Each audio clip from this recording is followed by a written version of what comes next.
Hello, everyone. Welcome to Biz Chicks TV. This is the place where you can find tips and tools to help you do business better. We're here to help you run a profitable business that's fun to run and to take the hassle out of your hustle. And today it's time for Tech Talk with the Tech Divas. So, with that, we're going to get this party started because we always like to give a little background about this week in tech history. What do you have for us today, Fran? All right. Well, I am going to share my story this morning. Stand by. I'm trusting you can see that. Yes, we see it. This week in tech history, Microsoft Windows XP launch, October 25th, 2001.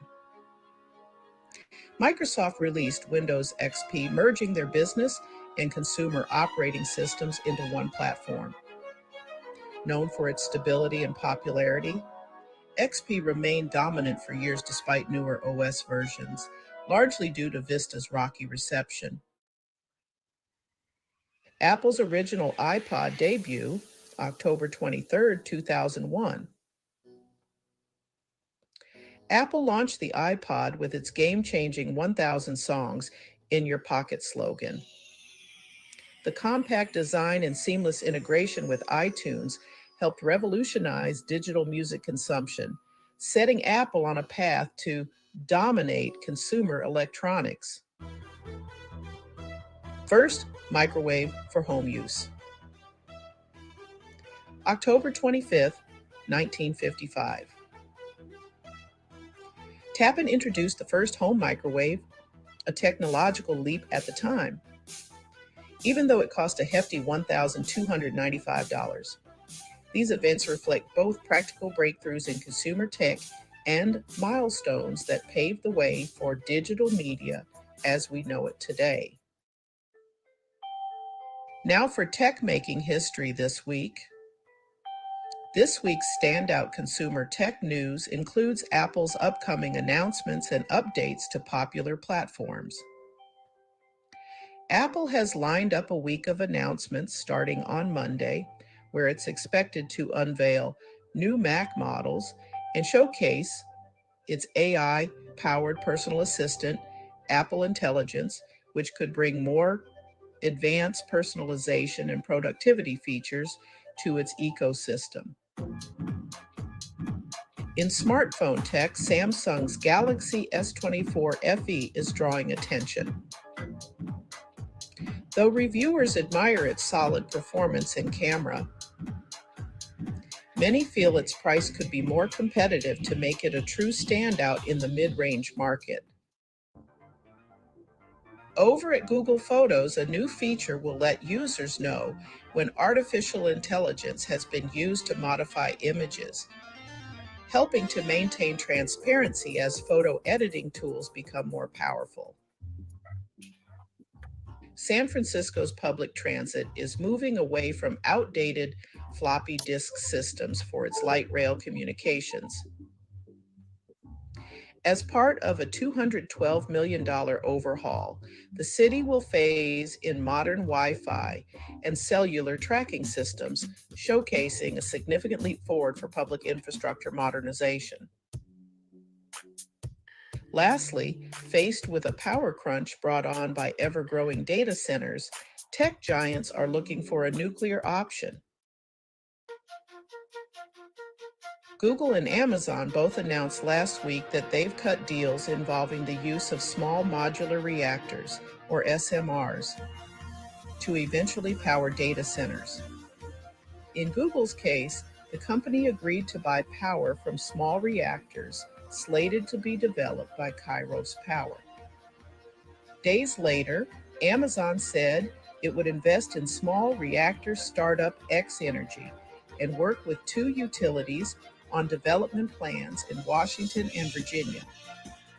The news is the latest sign of big tech's embrace of nuclear power as the rush to build the data centers needed for generative AI has companies getting creative with energy sources. Last month, Microsoft signed a purchase agreement that will reopen the notorious 3 Mile Island nuclear power plant in Pennsylvania. And Amazon and Google both inked other nuclear energy deals this year. While tech companies have also poured money into renewable energy sources like wind and solar, nuclear has the advantage of providing around-the-clock energy with no carbon emissions, a boon for always-on data centers. But it faces more regulatory hurdles, questions of commercial viability, and potential public pushback.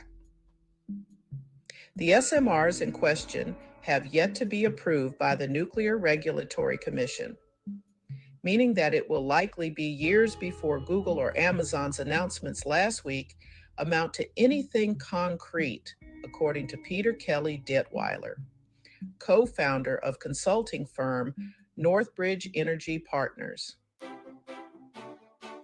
And that's your week in tech history and tech making history.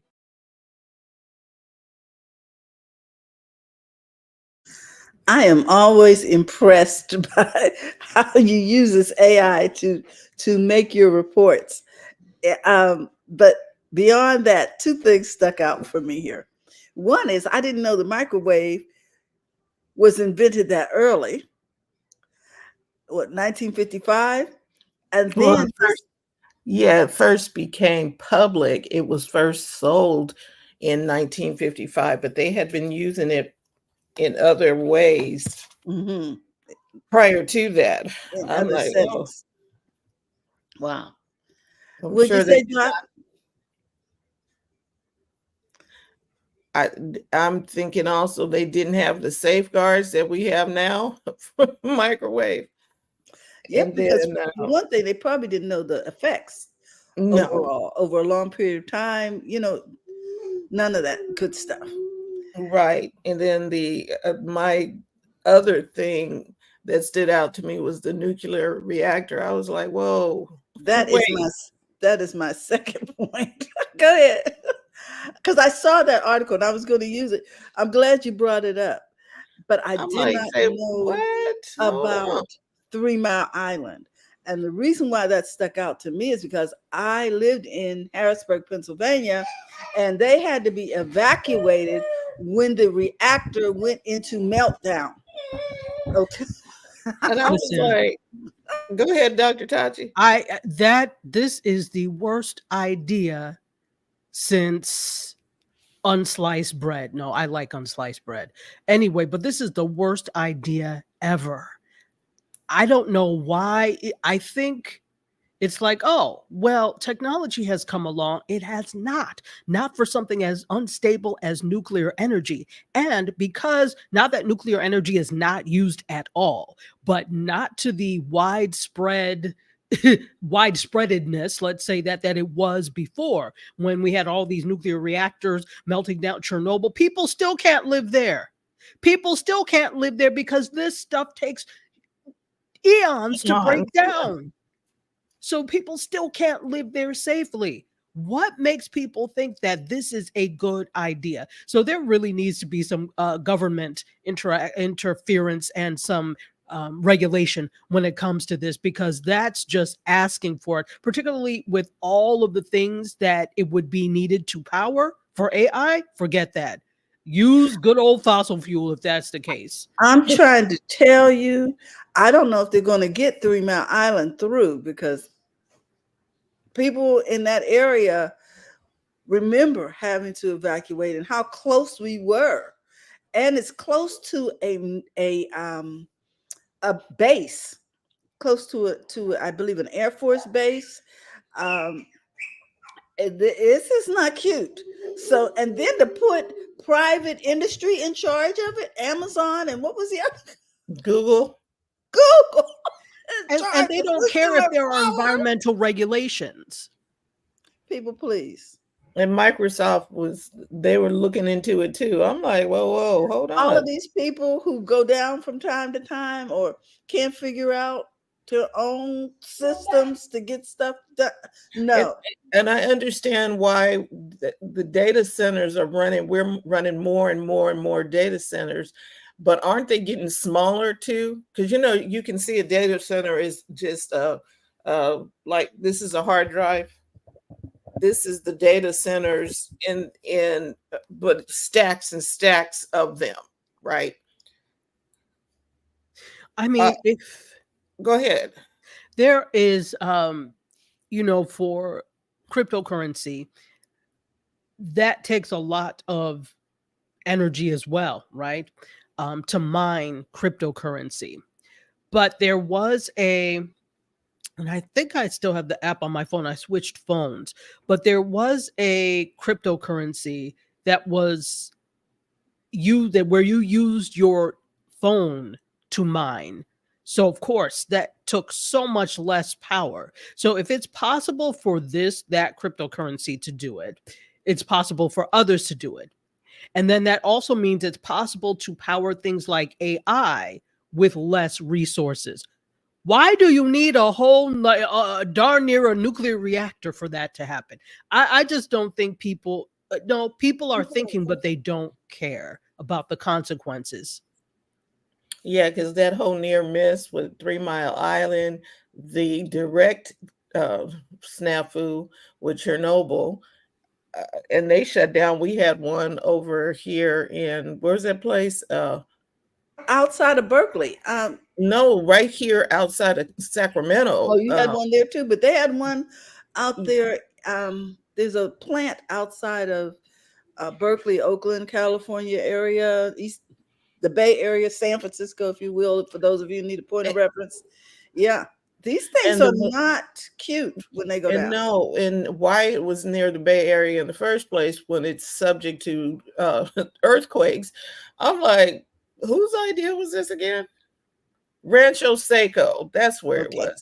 Right outside Sacramento, over because SMUD, I think, was using it, which is the Sacramento Municipal Utility District. They were using it at one point, and I'm like, oh, they're not doing that now. They're pushing electric a lot, but yeah, get wind power, water power. Okay, harness the winds from the hurricanes, people. Do something, but not the nuclear. So I don't know if I'm trying to hear. Did you talk about the fact that 3 Mile Island is reopening? Yes, she mentioned that they Okay, are trying to reopen 3 Mile Island. Yes, okay, that's what I thought, because I just looked and I was like, oh wow, yeah, they're reopening it. See, and I have people who still live there in that area. And I will be letting them know. Let them know they need to put their house up for sale, because this is not cute. Exactly. No, it's not, and it's selfish. It's bloody selfish. When you look at the whole thing, you're there trying to. So they're going to be selling the power to Microsoft. When you're there and you're trying to make money selling power off of something that was, arguably the worst nuclear event on U.S. soil, and so now you're talking about reopening it. What about the people who had to evacuate, right? And could probably have health problems because of this?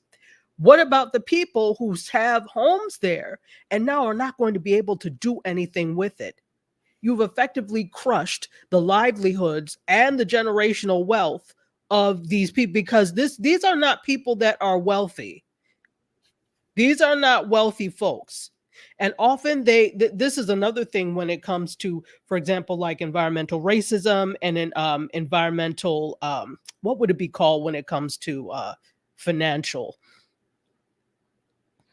Well, I just consider it, the robbing of generational wealth. It is just ridiculous. It's exactly. Redlining, for one thing. We decided in your neighborhood, and they tend to put these things like nuclear reactors, trash transfer stations. They put these in the quote less desirable neighborhoods, irrespective of race. But race often tends to overcross with that. So if you are poor, if you are a person of color or a neighborhood predominantly of color, you may have one of these environmental disastrous companies in your neighborhood because they simply don't care.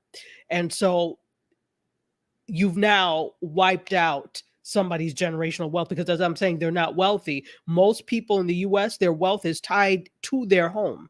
That's Right. what they have. They're not huge business owners. They don't have, 6 and 7 figure jobs. And so now you've wiped that out. How are you going to compensate them for that? Yeah. That they made a deal with Microsoft to provide enough electricity to the regional grid to power the tech company's data centers. Who Uh, okayed that? Where's the city? Who and this is the owner of 3 Mile Island. I don't know who owns it, but did The anybody government run doesn't it own past 3 those Mile somebody? Island. Huh? The government does not own 3 Mile Island. It Let me. says the owner of the closed 3 Mile Island nuclear plant hopes So to have a new license Did and a they new sell it? name and a new name for the plant. Of Okay, course, you change the name and we forget what happened, right? we don't know unless we, are really well informed that it's the same entity. So it's owned by there's two different parts to it, and according to what I'm looking at, the owners are, one is Constellation Energy and the other one is Energy Solutions. So those are the two companies that own it. But as far as that, what city is 3 It's Mile outside Island of in? Harrisburg, Pennsylvania, which is the capital of the state of Pennsylvania. Right. Okay. So the It point is. is, did somebody submit a reg? Ask Wow. somebody in the city, Who this put is it? this Who? okay? So two So profit-making companies. yes. And it's also on the Susquehanna River, which is Yes, it is. a drinking water source for people in the area. Whoa! The plant is on the Susquehanna. It's on the Susquehanna River, yeah. Wow, and that flows right in front of the Capitol. I used to work in Harrisburg for the Human Relations Commission. My God. And so one of the things that may have gotten them across is they plan to start hiring for the expected 600 jobs it will take to run the plant between April and June of next year. You see how they get people? You get people that are desperate enough for jobs So that you they'll get say okay to 600 anything. people, and you wipe out 6,000.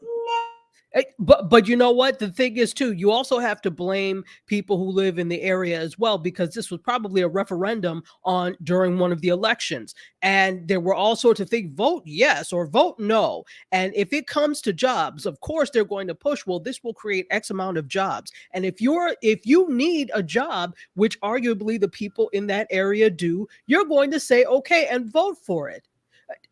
I think I've had my fill of stupidity this year. Wait a I've minute. had it. People don't need jobs that bad that they're willing to give up the generational wealth of the entire town, of the capital of the state.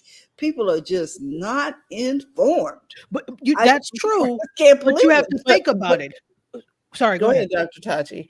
Well, I don't mean to get all excited here, but when you look at certain towns and what their livelihood is, let's take some towns, for example, in West Virginia, where coal may be the major livelihood. So if somebody's saying something about, well, coal is dirty energy, we need to look, they're all going to be up in arms, because their main thing is, I need a job to put food on the table. They're not future thinking. I'm not saying everybody, but the average person who has a job, who's working in the coal mine, is concerned about, how do I put food on my table, not what about the town tomorrow, right? Because remember, we live in an individualistic society. So this is the hate that hate built, right?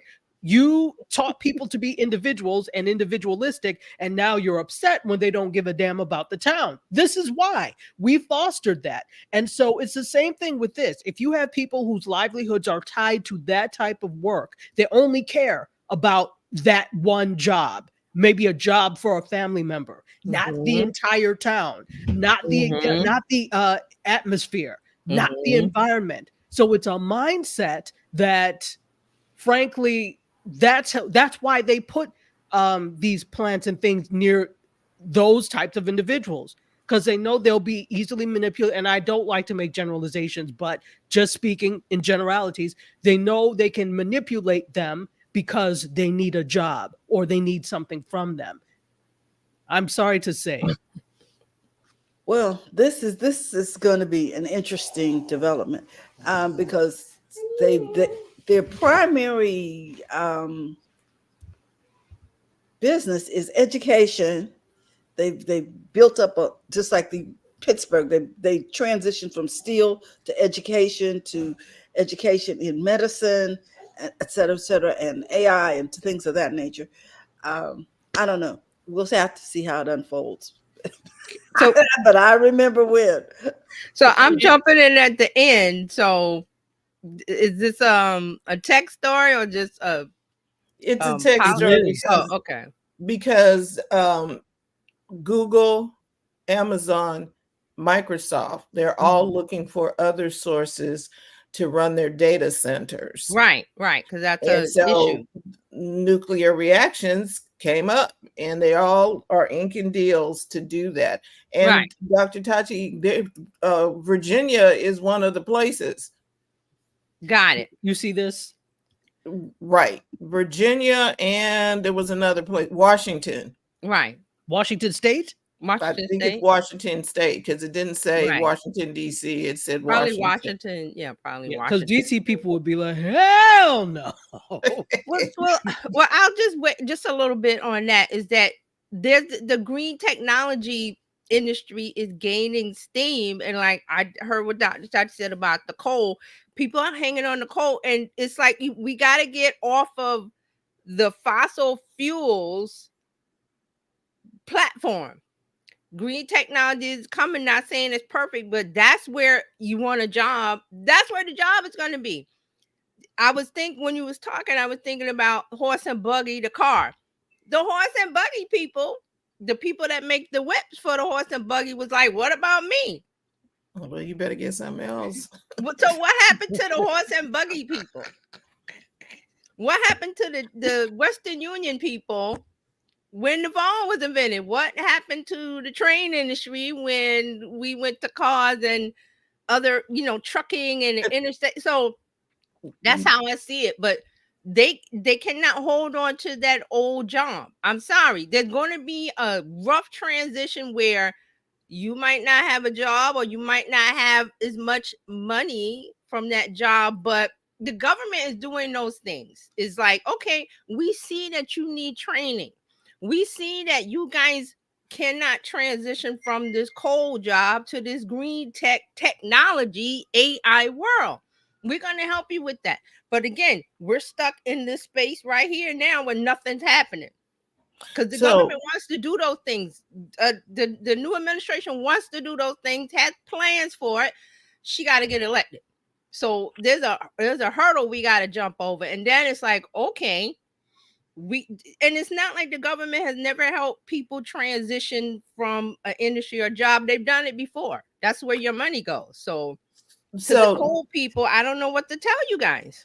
Okay, because the coal part, the coal part about it.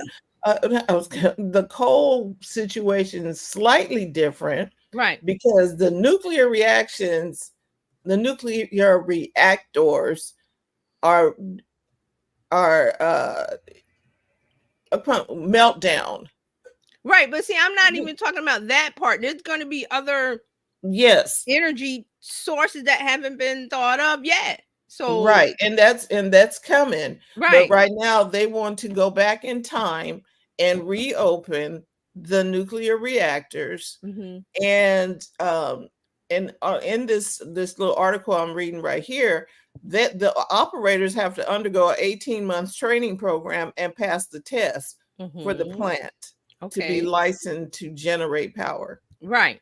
So I'm like, what? Wait a minute. So who's putting themselves? Okay, we just talked about also about the microwave and when it came out and all of these stuff that came out. You don't stand in front of the microwave while it's cooking, right? Just certain things, yeah. Even though they've done some stuff for safety, you still don't stand in front of it, right? It's just, however, that's how we are. They're gonna fire up the nuclear reactions, the reactors. Okay, yeah, I'm like, I don't. Yes. When you go to the dentist, they put a lead bib over you, and the technician leaves the room. But you want to say, okay? And we sit there and take that. No. I don't know. I just it's like everybody's grabbing onto this because we're in the transition of getting from the Titanic to the lifeboat, and people are trying to figure out how to get in the lifeboat, and everybody can't get in the lifeboat. And it's like, okay, what are we gonna do? Because all of these tech things we're doing needs energy and power. That's a given. But there's got to be a new, and there is people working on new things. That thing is scary, but now they're trying to hold on to coal or to go back to nuclear power, and we've seen how those things happen in the past. So Yeah, so they need to, like I said, they got wind, they got water, we got waterfalls, we got stuff with forces that can do it, but I guess they think it might cost more to do it that way. right. But And then I just thought of another thing. You got to realize we got little portable nuclear power plants in the ocean now. They're called submarines. oh, Lord. What do you think power a submarine? Nuclear. Mm-hmm. They have little reactors in the sun. So Well, they don't I tell don't know. us I'm that, just, you know. the more we talk and think about what things is going on, the more things get scary and scary. Scarier and scarier. So Yeah. Anywho, yeah. that's tech making history. I'm like, what the? But I'm just an offside. Always, if I'm talking to young people or somebody that's, have young children or college age or the high school, and I always tell them, think tech, think legal, because those two things you can see now. The AI is causing a whole big thing in the legal industry. What does that mean? They need more lawyers, but you can't be a general lawyer. You have to specialize in tech. Mm-hmm. Also, you see where the energy talk is going on, where the government is trying to lead is green tech. So guess what? If you're like, well, I don't know what to steer my kid towards, you don't have to steer them to STEM, but it's because you have to see the emerging technology, which is green tech, which is a field that's open wide, and it needs new ideas and new people to come in and develop it. So those are some of the things. Yes, we need doctors and we need teachers and but sometimes you have to think about what's new that's coming, that if you have a young person who's not interested in those fields, they might want to investigate that. And doesn't mean that they're going to stay a lawyer or stay in tech or stay, because you can transition once you become an adult and you figure that out. Because I try to tell my daughter, like, you're not going to know where you end up in 20 years today. You're going to be in a different spot. So just the floor is lava. You're going to be jumping from stuff. You're going to be transitioning, pivoting, jumping. Let me do this. I went to school for X. Now I'm doing Y. Ask anybody that's over a certain age. Yes, they will tell you yes. That's what happened. So. Well, that was my week in tech history and tech making history. Alrighty then, we are going to move on. I have two stories I think are similar to that's going to feed into this, so I don't want y'all to go off until I finish both stories. Okay. Okay. All right. So let me see if I can get this to share the screen, because this is going to be interesting. Can everybody see that? Yes. All right. This story is about using robots in the detention centers in Georgia. Okay. You ready? Yeah, we ready. Okay. Here we go. There's no sound to this. So it says a Georgia detention center is There's a sound. Okay. There's sound? Okay. Can you hear it? You see the X is not, you need to turn on that. You need to click that little X. Okay. It says standing in nearly 6 feet tall, equipped with 360-degree cameras, night vision, and best detention. Let's see here. Heat detection. Heat. Thank you. It's heat detection. Yeah. Okay. So let's continue the story. There's your new security guards for detention Robots will provide continuous surveillance and assist parameter control.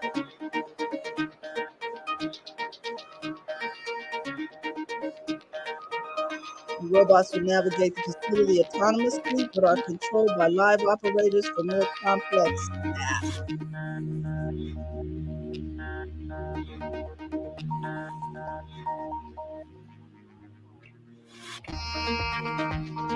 Depending on the program's success, the Cobb County will do something.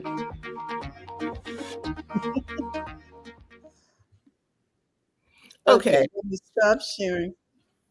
So, number one, this is just a video camera on wheels. That's all it is. But it does have some heat sensors, the things that we saw in New York. Remember when they were testing those little monitoring robots around parks and things? So now it's on steroids, and it's actually being used. The concern to me is where it's being used. It's being used in Georgia. I don't know if I trust their penitentiary system with, you know what I mean? I don't think it's a problem. They look like the inmates, if they got out, they can run around it and just go. You know what I'm saying? Throw some water on it. I mean, it's like the Wicked Witch of the West. We throw some water on it, it shorts out, and we're out of here. I bet you because that it's somehow watertight. But here's my thing, and I know this is just a crazy thing that I can probably write a script about. But I could see some unscrupulous guards using it to traffic things. I'm just saying, and that would be a whole other racket. I was just gonna say, humans, we gonna come up with ways to circumvent technology. So absolutely. And the guards that are monitoring the robots. So now you don't get to walk your beat no more, and so you get to sit back and enjoy your. I was gonna say donuts and coffee, but some of the law enforcement around here, they go to Starbucks now, and fancy. So, and I'm thinking, shouldn't y'all? Okay, so now they're gonna be sitting at their desk looking at whatever the robot is looking at, exactly, still not paying attention. And operating the robot and all of that stuff. So now the other thing I want to share with you that I thought was interesting was that we talk about young people, and maybe this will help us in all you're getting, get understanding. Let's see. Can you see that? Okay. These young campaigners each have their own hairstyle, but when it comes to expressing their do in the digital world, they say there's not one emoji that works. As a Black creative and someone who's constantly changing their hair, this campaign is really personal to me. This London youth group wants to break down beauty stereotypes with the first ever emojis featuring afros, braids, cornrows, and locks. I feel like there's a negative stereotype around coarser hair textures amongst like Afro hair. Especially in a school environment, it's things like people wanting to touch your hair, talk about your hair. It will make you feel like you don't belong. Students started sketching styles, revealing how they'd like to be seen in a bid to tackle texturism, a form of discrimination where Afro hair is perceived as unprofessional, unattractive, or unclean. There were so many different designs. It was so hard to just narrow it down to just 4, just because Black and mixed race hair is so diverse. And my emoji wasn't quite complex to draw, as it was just an Afro, but it was nice to see how it came out. Designers will submit their symbols to the California group that approves or rejects new ones. There's a lot of history behind our hair. We take a lot of time to do our hair. So for us, it's important and want it to be seen in a positive light. They're hoping their creative and inclusive emojis will make the cut. Tina Kraus, CBS News, London. Okay. I grew up in a time where when you went to corporate America, you actually could get fired for wearing braids. It was not accepted. Right. And I had no idea they'd come up with a term for it. Texturism? Okay. Yes. All right. Oh, okay. Yeah. Which is interesting. It's all also tied. You all know about the Crown Act. You're right. Yes. Yeah. So texturism, I don't know that the term directly it doesn't come out of that movement, but the Crown Act is a result of that whole movement of anti-texturism. Yes. I don't know. Does anybody know what happened to the young man whose mother sued because of his hair? Which one? He's a football player. There's a whole there's a recent story. I think I know what you're talking about. Yeah. So, well, I don't know what the outcome eventually was because it was in litigation. I'm sorry. Go ahead. Oh no, that's it. Go ahead. So somebody had forwarded this story to me, and it's so needed because as corny as it sounds, representation actually does matter. Absolutely. For everyone, small children in particular, but for everyone, because every time I go to use Black people emoji, I'm like, my hair does not look like that. Okay. It is froed and textured. Right. I need a representation. For the same reason I always laugh when I'm in D Nice's thing and he does like a Sunday thing. I'm like, there's still no tambourine emoji that I can use. So, we laugh about things like that. But when it comes to humans, how much time would it actually take for you to do that? Because when you look at Apple, when you look at different metaverse platforms, etc., everybody has different hair styles. I don't get the emoji people haven't come up with. I don't get it. Well, and here's the other thing. It has to be submitted to a group in California. Who's on that panel? We're not. Right. And so they said, well, we'll just make different skin tones and keep Cindy's hair. Keep the same hairstyle. Send. And how ridiculous they haven't checked the temperature in the room. There's a whole reason for the memojis, right? So if and to the point where Apple, I can send you I can still have the emojis that do those things, but use my memoji from Apple to do those things that you wouldn't let me do. And it's even worse, I think. It's terrible for people with Afro-textured hair in general. But then think about the men. You know how awkward it is if you're a Black man and the only choice you have is a Bob Barker from the 1970s hairstyle? Who does? No Black men wear their hair like that. Nope. This is really interesting. And I know both my grandsons have dreads and their father has dreads, and they dye it from time to time when they're in high school. Right. So, yeah, it's a challenge. Well, and so apparently shifts are being made now, and somebody's going if to they can get it through the approval group. Well, I think they will, because I don't know how long it took for us to get Black hands. Right. And then you also have to remember with the emojis that there's different systems for different, like Google's is different from Apple, so there's no one uniform across Google, Android, and whatever else platform. Okay. You're right, but they took the time to do that for non-melanated people, so that's an excuse. Get to work and make it work. So those are my two stories. You're being monitored by robots, and if you're lucky, try to send a text home. Maybe you can get something that looks like you. I can't believe we are living in an age where RoboCop might be a thing for real. Okay, wait. So we had Elon Musk's we talked about that. Yeah. Plus now we got the people, the security cops or the security guards on the thing. All they need to do is meld them together. I was gonna say you'll be living with the enemy. Your home robot will be reporting to the station while you're sitting there doing whatever you want to do in your castle that you think it's legal because your door is closed. But the robot is gonna have the laws in programming. Oh, you're in violation of, just like in RoboCop, you're in violation of something, and What was that movie where they were preempting what people were going to do, and they showed. I can't remember that. I don't know, but I just, know in iMovie they was showing Spin it. iRobot. Yeah. Remember iRobot? I was like, oh my gosh.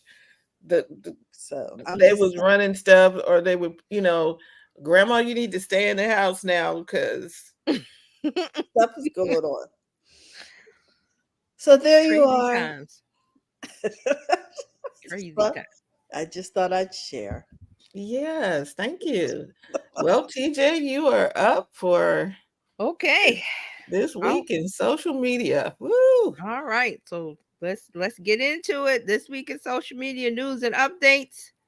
Let's start with Snapchat. It's Halloween is coming up, so Snapchat is adding Halloween updates. Oh, okay. So they've got some something called they've got new Halloween themed lenses and Bitmoji outfits to help you, the Snapchatters. That's what they call themselves, or the article calls them Snapchatters, get into the holiday spirit. You can digitally dress yourself up as a scary clown or a witch, among other Halloween activations. And they're also adding Halloween costumes for your Bitmoji characters, so the Bitmoji can get in on the fun of Halloween. Pinpoint, Bitmoji lets you have whatever hair texture you want. Yeah, there's a lot of customations that Just saying, so this there. should not be a hard thing. Okay. Right. And the Bitmoji characters is very popular.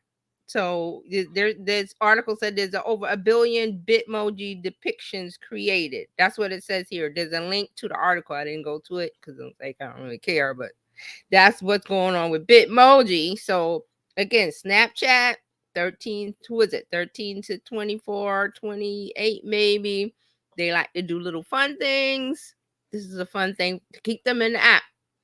All right, so they also have Snap also has a is it called Footsteps? Yeah, Footsteps to track your travels on the Snap Map. And let me see. Oh yeah, Footsteps on Snap Map will show you where you've traveled in your hometown and travel destinations. Footsteps are only visible to you, with the idea being that it could help Snapchat users branch out and explore new areas of the town that you live in. So this is a thing with Gen Z, that they don't know that the outside is scary. So Footsteps will help them with that. And one more thing from Snapchat, they have a new option to make Snap the default camera app on your phone. I believe this is iOS 18.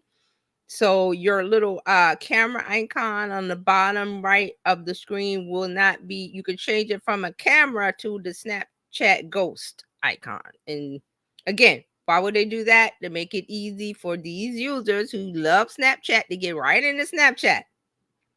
Just so, and then you could also do your lenses. It goes right into the camera for Snapchat. So those are things that Snapchat has done this week. Speaking of Snapchat, real quick, because I always like to bring up new apps. There's a new one called Days, and it is what is it in? It's in sign up mode. It's in waitlist. That's what I was trying to what word. They're in waitlist mode, but it's one of the popular AI messaging apps that's blowing up for Gen Z. It's in pre-launch, so it's in waitlist. So Days offers a freestyle messaging app that takes its clues from social media, and they're saying it's similar to crafting an Instagram story using a variety of font styles, graphics, and more. They're saying the chats are no longer limited to blue and green bubbles. Instead, you get multicolored messages can float across the screen, complemented by photos, graphs, stickers, GIFs, drawings, decorated backgrounds, and more. So this founder, I forgot his name, Wilhelm Simmons, says our goal with Days has been to make a feature complete messenger that is competitive with iMessage, WhatsApp, and all the others, while still having a suite of really fun and creative features. You can quickly type a message, press send, or drag the messages anywhere within the chat. Now, this is it's free form, so it's not bubbles. You could do a lot with it. And I believe I wanted to show you the video. Let me see if I can find it real quick. I should have had it up. Let me see if I can So find is it days like in D-A, DAZ? yeah, D-A-Z-E. And if you go to Yeah. D-A-Z, I'm not sure what the URL might be, D-A-Z-E app. There's Mhm. nothing but clouds and a wait list. Okay, yeah, but like I'm in a daze is what I was hearing when Right. this whole Right. thing. I was like, why stuff flying across the screens and okay. That's why I want to show you that there's a video on TikTok because they are trying to, get the interest and, how do you attract Gen Z? Well, you're on TikTok. So there's a video. I saw it the other day. Let me see if I can get this. If I can get this bigger so we can see. Watch. No, I don't want to watch now. Maybe view profile. Maybe. Okay. I'm trying to get it bigger because it's in the article. Yeah. Let's do this because I'm signed into TikTok. All right. Let's show it. So you can get an idea of what it is. Not, not that we're going to use it. I'm not using it, but the mind of Gen Z, I'm always curious is what is in their mind. Ooh-wee. Okay, so this is their is days.chat. I'm not sure the URL is somewhere. If you go to type Days app, I think you'll find it. Now, this first, I think this is the one that's 8.2 million views. So let me see if I can get this up.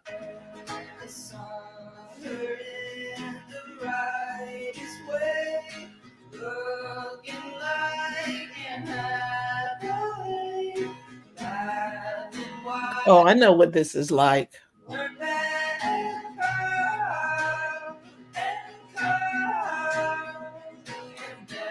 See how everything is, you can move stuff around, and this person making a game.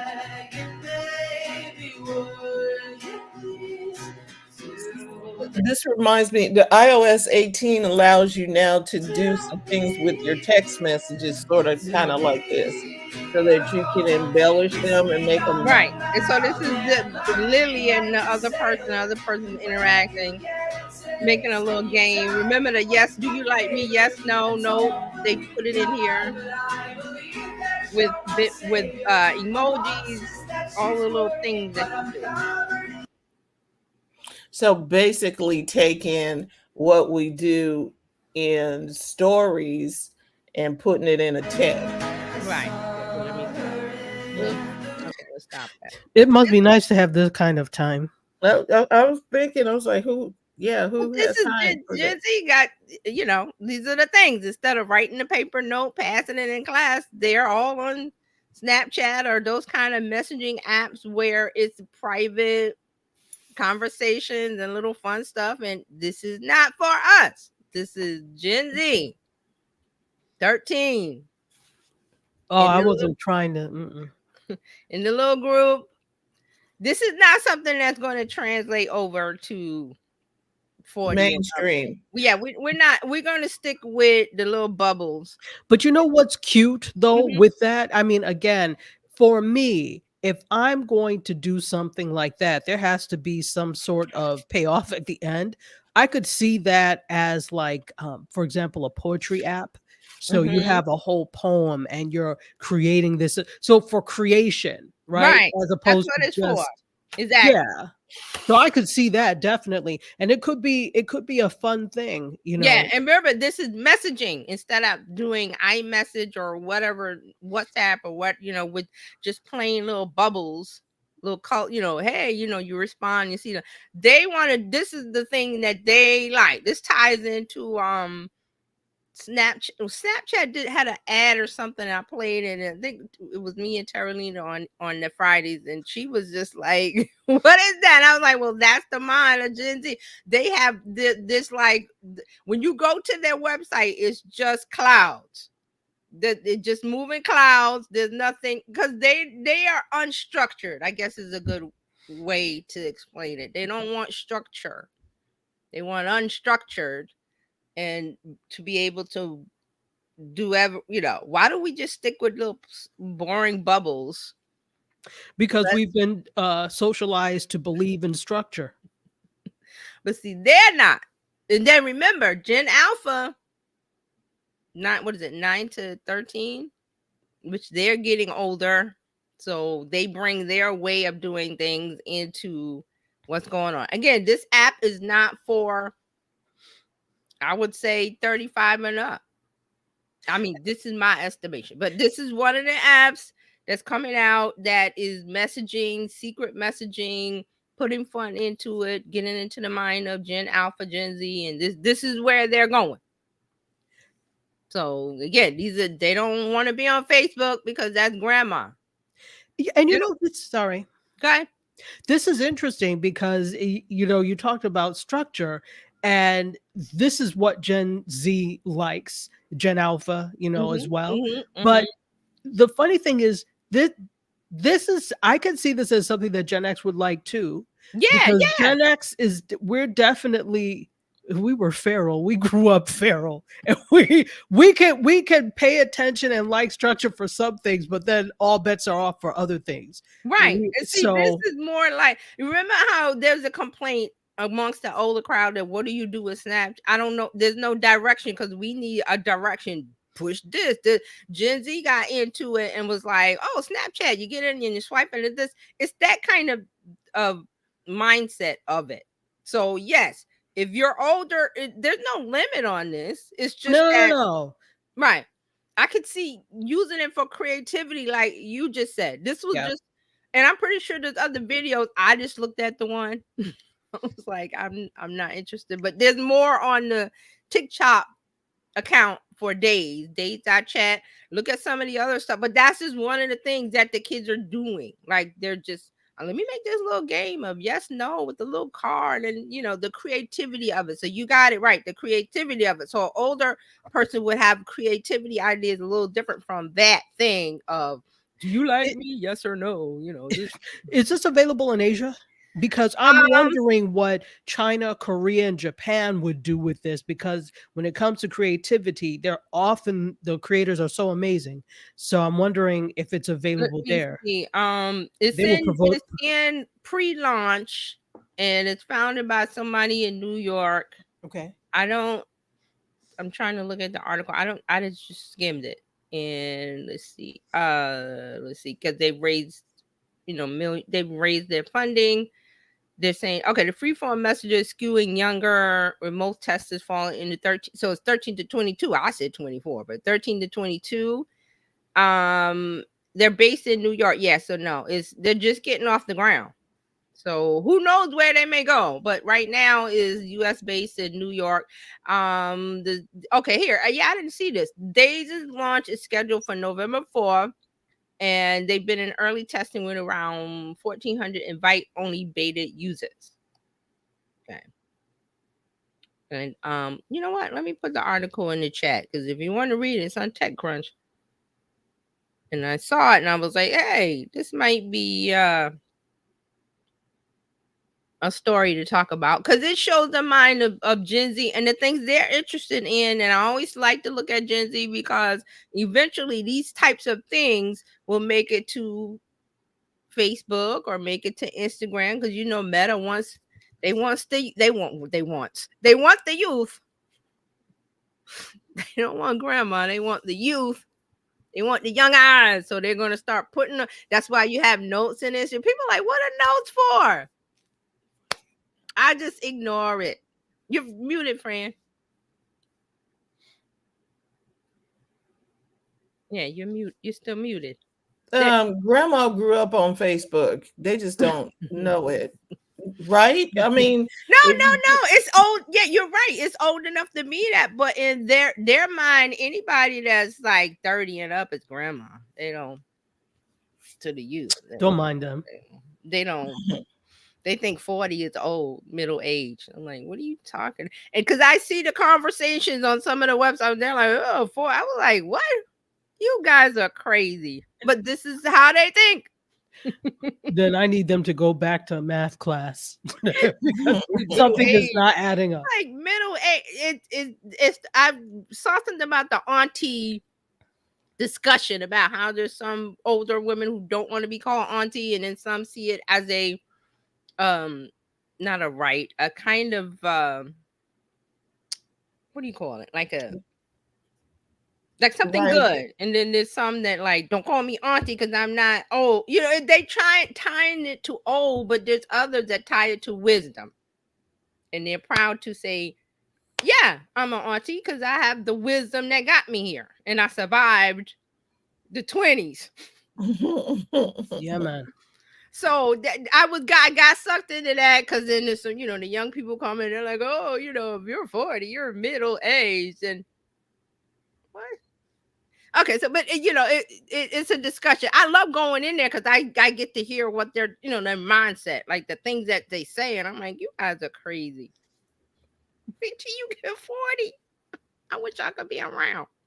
Well, I will be, but I'm just saying, to be around to see their, okay, yeah, 40 isn't that bad. But when you're 20, it sounds like, you need a walker and you need to go to the nursing home. That's how they think. And at one point, if 40, if you look at 40 like back in the day, it's like, sheesh. Well, if you look at high schoolers back in the day, I was like, are you sure these people are in high school? They look like they're 45. What is this? So and here's the thing, as that's all, science and things like that. So as people are living longer, but also as medicine / nutrition and all of that becomes better, you also start to do things. So there wasn't and think about it, back in the 60s, 70s, 50s, 60s, 40s on, how many people were smoking regularly. So if you smoke regularly, and I know there were quite a bit of people that when I was young that were in high school and they all smoked. Well, no wonder you look 45. Yeah. There's certain things I believe after a certain age, it's like, okay, you want to look, a certain way, you might have to put the cigarettes down, or cut back on the drinking, or all those healthy things that you need. There's a reason why they say healthy living is blah blah blah. And then also technology is helping us, like Dr. Sadi said, to live longer, to have better lives, to look better. There's all kind of all things that's coming. So, but I just laugh at Gen Z, and they're like, ooh, you guys, stop kidding. But that's how they think. Okay, so that's Days. I think it's days.chat. I'm not sure, but the article is there if you want to take a look at it on TechCrunch. Again, it's in pre-launch, and one of the Gen Z things that caught my eye, like, oh, okay. I didn't get on the wait list because I'm like, I don't really care about all that, but that's what they're doing. All right, so let's talk about Blue Sky. I always want to say Blue Ski. Blue Sky reaches 13 million users. Remember, Blue Sky is the metaverse version of supposed to be X, where Jack Dorsey, one of the founders of Twitter, that he put his money into it. Also, I didn't know that Elon Musk was a part of the money, but that got canceled when he bought it. But it kind of left Blue Sky on their own as far as funding. But now they're doing pretty well because they've added 2 million this week because of every time that X does something, Threads gets the benefit of, here's new people coming over. So Blue Sky got the benefit of X doing, what was something about blocking or unblocking, or I forgot, your block, something about your block list that Muskie, I like to call him. He's going to unblock it, so now that's worthless. So if you're being trolled or this, you know the thing. So they've added more users because every time that X does something like that, the people say, I've had it. I'm not going to take it anymore. I'm leaving. I'm like, okay, more people leave, please, so that app can die. So that's what's happening with Blue Sky. They've also announced that they've raised $50 million in Series A financing. It's because of Musk taking away the money that it was okay when he bought it. He was promised, oh yeah, Blue Sky can have this. So he reneged on that deal. So they need, they need money. Blue Sky is also developing a subscription model which would enable users to pay for add-on features like higher quality video uploads or profile customizations like colors and avatar frames. Colors. I don't really care. So they're also looking at a voluntary monetization path for creators. And so they're trying to get on this path to growth, a more sustainable strategy. They've got to get off the venture capitalist wheel of, going and begging for money. So this is some of the things that they're doing. Now, remember, Blue Sky is a decentralized app. That is an issue in itself because you have to, when you sign up, you go like, where do I go? It's like going to the mall. Well, what store? None of the stores are late or they have a name. I don't know what that store is. Where do I go? And you just stand there at the mall entrance going, well, what do I do? I'm here. You have to know which server to join, which store to go into, how to join it. That's like Mastodon. Mastodon is the very same thing, decentralized server. So you go over to Mastodon and you get in the thing. You're like, well, where is everybody? Everybody's in a separate house on the cul-de-sac, and you got to know the address. And I don't have time for that. I like apps that when I open it, there's a feed. Instagram. When you go to Instagram, what happens? Things pop up. I don't have to. Well, what server do I join? Unless somebody told you, okay, we're having a house party down the street. Here's the address. That's how you find the house party, right? You have to know somebody. So that's the problem with Blue Sky, Mastodon, all of this decentralized stuff, which sounds great. The average person is not going to do all that. You gotta make onboarding it as easy as them touching something. Okay, I'm in. Bloop. Not go to the mall and go here and go down the street and turn left and turn right and this and that, and then you're at the house with the balloons and I'm going home. Yeah, lost. I'm going home. That's just how it is. So that's one of the issues with decentralized apps like Blue Sky, but they're doing their thing and they're getting more people on. More power to them. Also, Threads is also like a hybrid of the decentralized, which is coming, and then a regular, you come in and there's people talking and you jump into the conversation party kind of thing. So this is what's going on. So Blue Sky is still rocking and rolling. More power to them. Good for them. Did I sign up? I might have. I didn't go back. I signed up, but I signed out because of the report from Barb Tomlin. Oh, yes. Barb said something. Yeah, because remember she told us the terms of service on Blue Sky was now not I remember. in your favor. Yeah, and there was another app that was like, okay, the terms of service was like crazy, and I'm like, I'm not downloading it. But you have people that will just, okay, this is the new Black Twitter, and they go over and get on it, and they don't even read the stuff. I'm like, okay, yeah, I like the idea of having the Black Twitter or the this Twitter or that Twitter, but what are you asking me to do? What are you taking possession of that should belong to me? So that was one of the things we talk about when we talk about fan base. That was one of the things about fan base, which is all of those things, and then also the monetization, and you get to get your money and participate in the monetization, and you get a better deal, but nobody's going over there like they should. So we know why. Yeah, we talked about it. Well, we have viewers who may not know why. Oh, well, I like the concept of fan base. It's all of the apps rolled into one. The interface is great. The usability of it is just that some of the neighbors, you might not want to be in the neighborhood with those neighbors because they're the ones with baby kids throwing things out the window. There's a car on blocks in the driveway. There's junkyard dog roaming Not around, Sanford and Son. biting everybody. So you stay in your house and you say, I'm moving. I'm sorry, that's just what it feels like. It feels like what's that? They tried to reboot Good Times and it was like all of that. Oh, that was Oh hideous. my gosh. Did that die? I hope I don't that even know did what not, happened to it. I hope it did not make the light of day. Seriously. I think it's on Netflix. I don't think anybody watched Why? it. That is not a good I representation don't of, think anybody oh watched my it. goodness.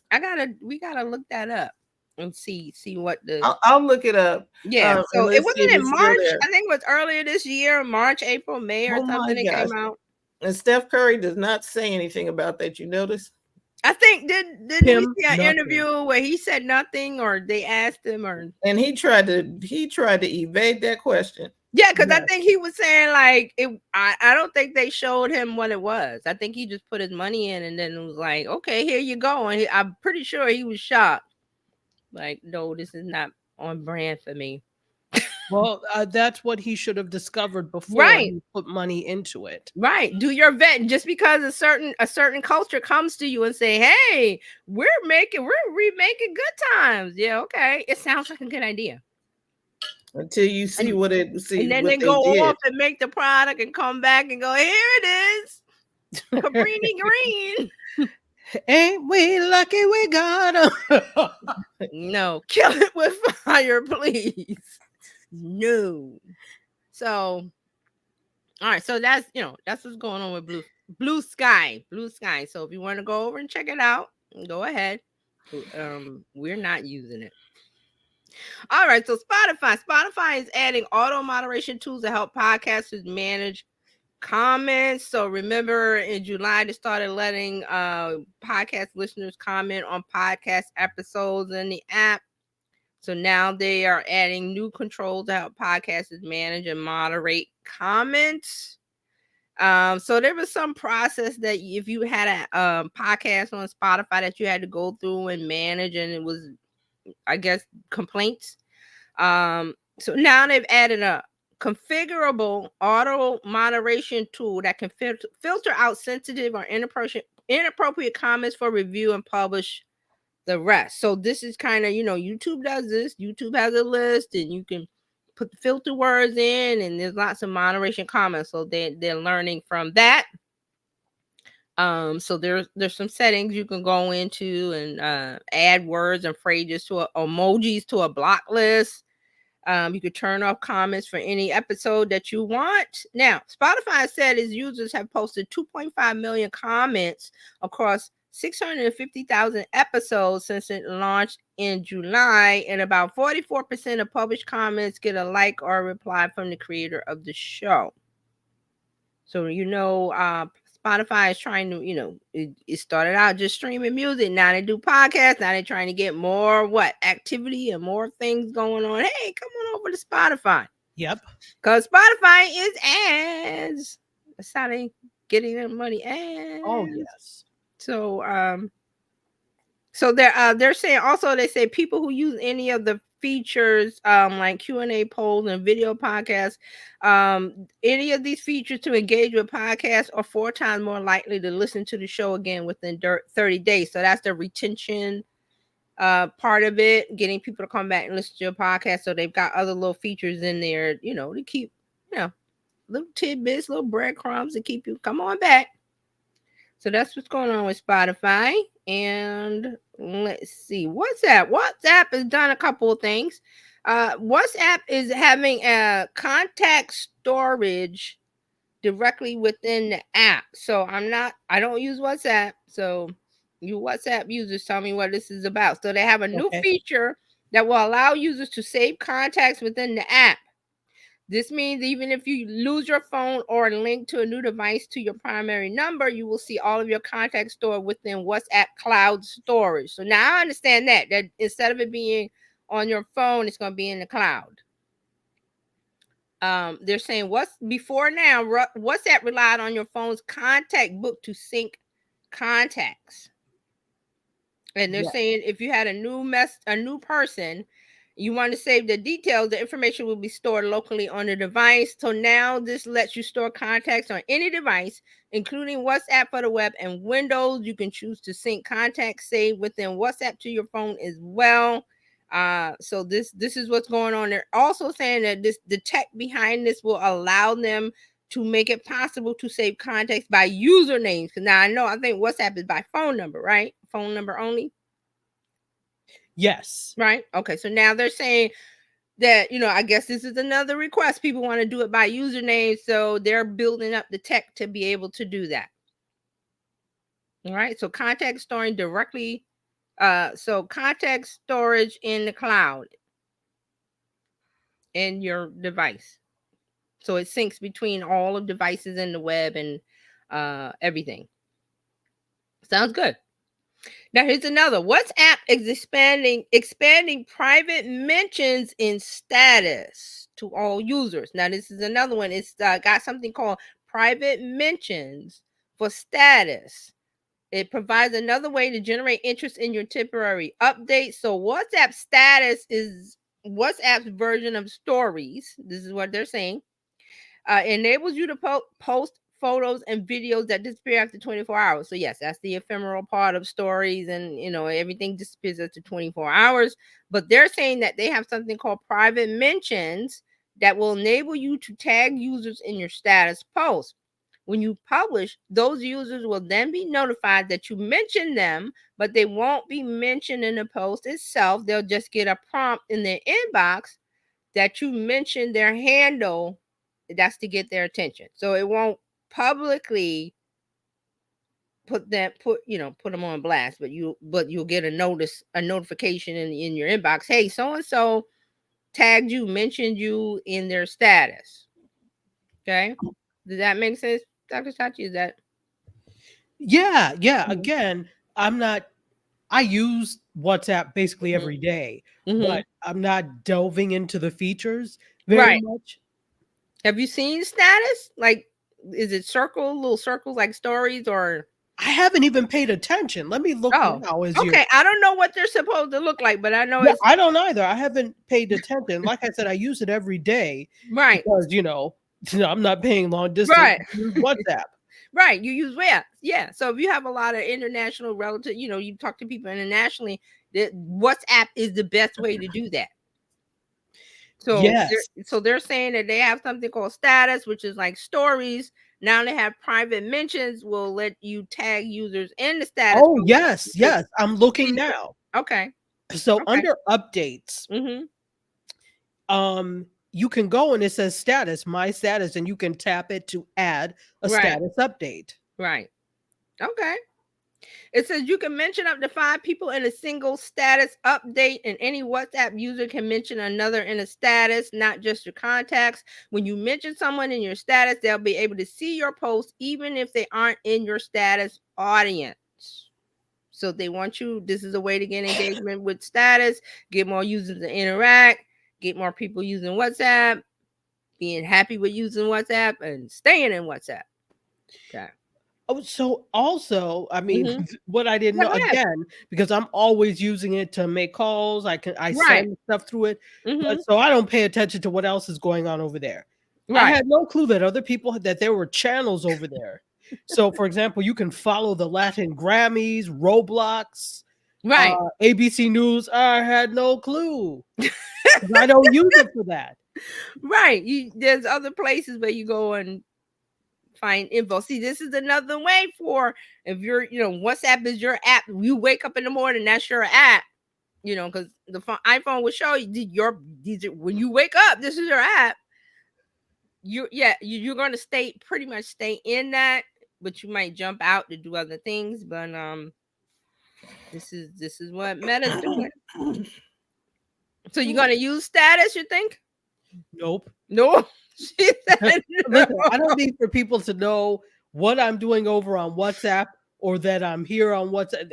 I mean, people know I'm on WhatsApp, but I don't need all that. I don't need all that. I just noticed in the comments that Nazim is here. Hey, Nazim. Hey. Long time no see. The blabbers are here.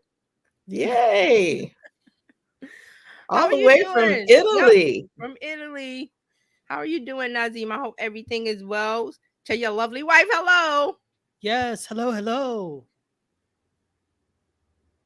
Okay, so that's WhatsApp. And Nazim, if you probably use WhatsApp, well, I'm not going to assume, but if you do, give us a holler in the comments. What do you think about this? The new status feature in WhatsApp that's like stories. If you use it or not, let us know. Because I'm not a big WhatsApp user. Let's see. Okay, Threads. Let's move on to. Oh, before I get into Meta World. You were in Meta World, you know I that, was. right? Oh yeah, WhatsApp is Meta World. Yeah. Okay, I'll stay in Meta World. Nazim said also Be Real. Oh, Be Real. Okay. All right. Look, Be Real still hanging in there. All right. Well, hey. Just like there's still there's a Kenny Rogers fried chicken in Malaysia, but not here anymore. Hang out in the place. There's plenty of spots to hang out in. Hang out in the place that you feel great and comfortable and happy in. That's what it's about. Threads. So Threads is testing profile switching in the Post Composer. This means that when you're getting ready to create a post on Threads, you can switch between, your multiple accounts. So it's like, oh my goodness. My daughter just walked in the door, like, oh. So you can switch while you're in the Composer. You can also switch before you get to the Composer. There, I think you go to the little icon. Where's my phone? I think you go to the icon at the bottom for Threads, the little people guy. I think looks like a person, and you long press that, and you can switch your multiple. We got jokes today. Yeah, because Mark's not here, so we need some jokes. Thank you, Nazim. Drop Threads. So you can switch your you can, Instagram, Meta likes you to have or allows you to have more than one profile in Instagram. So you can switch. So you can do the same thing with Threads. This is more for social media management because they're, people, social media managers and such are managing more than one account. So this is to keep you from, especially a social media manager, of posting on the wrong profile between your personal and maybe the brand that you're working for. A lot of people have gotten caught out there putting their personal stuff and it's coming from the brand and people are going like, what? But see, that's why if you're using a social media management tool, use something different for what you do or go natively for what you do. Don't mix the two together because there is the propensity to do. And luckily, I've never done that. Yeah, why? I haven't either. Because number one, I'm careful and I take time. But number two, the social media management tool I use to post for my client, I only use that for my client. That's it. Right. But some aren't, they're not cautious, careful, whatever. So it's there in the Post Composer for Threads. So they've added that. So it makes it easy to make the post, reshare without having to switch the profiles and all the other stuff. So this is in testing. There's no word on a live test rollout as of yet. So this is in testing. Now, one thing that's not in testing that you can get access to, Threads has mobile analytics. Now, has anybody checked out their analytics if you're using Threads? They had the web version. I saw that, but now they have it on the app. So the new Threads mobile analytics are available via a dedicated chart button at the top right of your profile in the app. You might have to update. Threads mobile analytics will provide insights into post views by both followers and non-followers, likes, replies, reposts, and quotes of your thread posts, audience demographics, location, age, and gender, and more. You can set a date range between 7 and 90 days for analysis. So this, again, is acts the same way as if you use it on the desktop version, which they launched that back in August. You can see your analytics. Now, why is this important? You want to see your analytics because you want to see what's working. if you don't look at your analytics, you're just posting in the dark and like, I don't know what works. Well, what works? Go to your analytics. You know, you got gurus out here saying, "Oh, post 5 times a day." Well, that your audience may not want that. How do you know? You're posting, so you go to your analytics on your profile and see that. Okay, looking at my daughter. You need me? Oh, okay. So, let me get back to this. So that's the mobile analytics part of Threads, which I have not checked out yet. And let me go real quick because I'm just curious about it. Nazim is asking a question. He says, "Is Twitter still a valid thing?" It's hanging on by a thread. Oh wow! I'm sorry, I didn't mean. I'm sorry. Okay, so when you go to your Threads, it's a button at the top right, like they said. Duh. I didn't take a look at it, and I was curious. I was curious because again, I'm starting to go to Threads more. I was ignoring it, and yeah. So this looks pretty cool. Well, Mark is in the house. Hey. Hey, Mark. Mark says, "My analytics continue to remind me that nobody wants nothing that I do, but guess what? I keep doing it. Keep rolling. Keep going. Keep on keeping on." Is that a song? Mark, we love what you do. Absolutely. Exactly. Exactly. So unless we're nobody.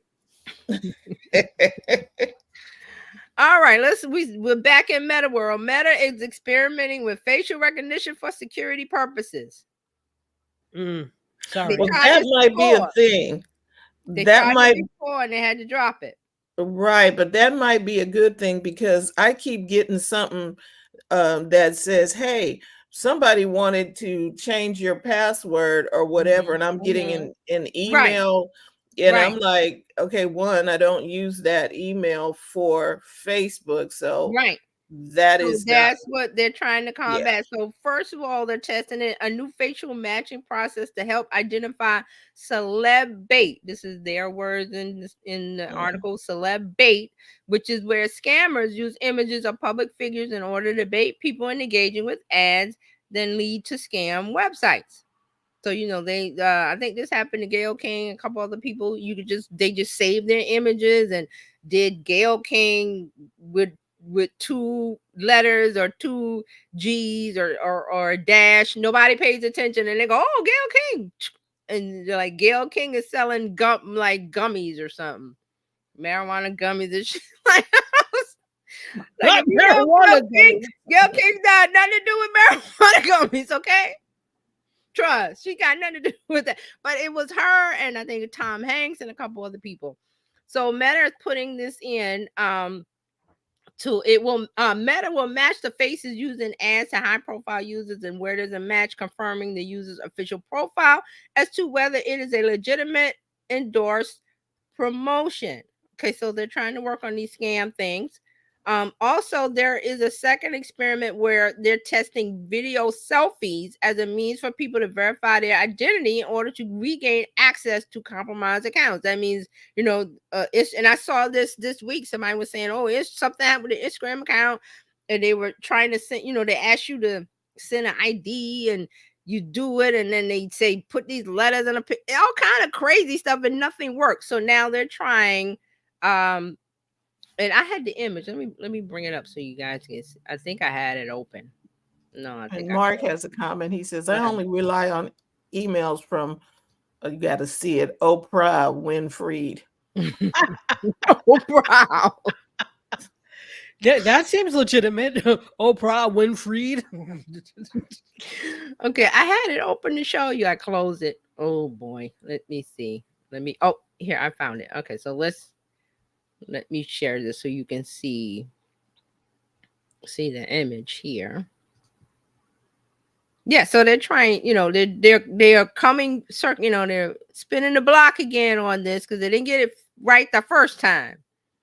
So they're coming back around and saying, "Okay, we're going to use it for good." So do you see the image? Let me zoom this in so you can see it a little. See the woman, it says choose a way to recover. Okay, sort of like the on your phone when you set up Yeah, when you do your face, your iPhone or whatever, you got to do all this and stuff. Yes. So that's what they're doing. Choose a way to recover. Get code via previous phone. Get code via previous email, or take a video selfie. So then, and then also they say they don't keep the selfie. So they, it goes away. Sure you don't. That's what Meta says. Okay, so they said so this is a quote from them. The user will upload a video selfie and will use facial recognition technology to compare the selfie to the profile pictures on the account they're trying to access. This is similar to identity verification tools you might already use to unlock your phone or access other apps. Okay, so it says it will not keep any of these selfies on file. So okay, this now is a real problem with Meta. That those selfies, he printed them out, Zuckerberg, and put them in a file cabinet in his house someplace. These things, here's the thing, you can say you don't keep them, but these things don't go away. Not that I'm not saying not to do that, but my suggestion is, if you're using biometric information to log into other things, that you not use that same biometric information to log into Facebook or whatever. Right. But see, they're not using it to log in. It's more for you got, people, your account got hacked or something. And I saw this very thing this week where somebody was trying to they lost their account and they're trying to, somebody. To get back in. Yeah, no, Meta absolutely. There's nobody to call. No, they're too big at this point apparently to call. So they do that type of thing. And I mean, it makes sense, but I'd also just be cautious, like, how you have facial recognition to log in for things or whatever. Right. I would not use that same thing because now it's out there and somebody could easily, you know what I'm saying? So I'm like, switch it up. Don't use the other one that you had a hat on rather than just switch it up. Do not use the same photo. Exactly. And Mark has some comments there. Yeah, Mark says, don't get me started on Meta, because I don't know if Mark got his account back. Oh, sorry. Yeah. This would be a thing to help people get their account back easily. Since they're not answering the phone. Hold on, I'm sorry, I got a text. Oh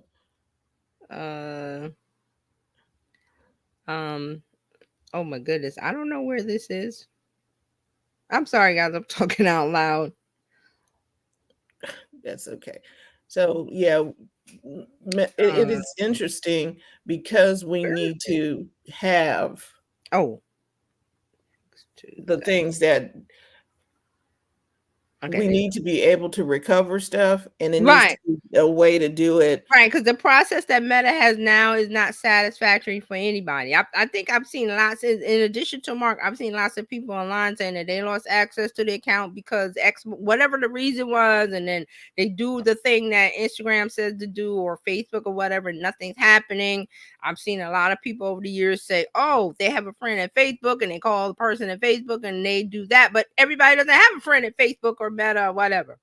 And you're just out of luck because of something that happened AI-ish or scammers took your account or whatever the reason is. So I guess they're trying to make it easier. And again, is this experiment? Yes, it's an experiment. It's not put into place. Experiment. Yeah.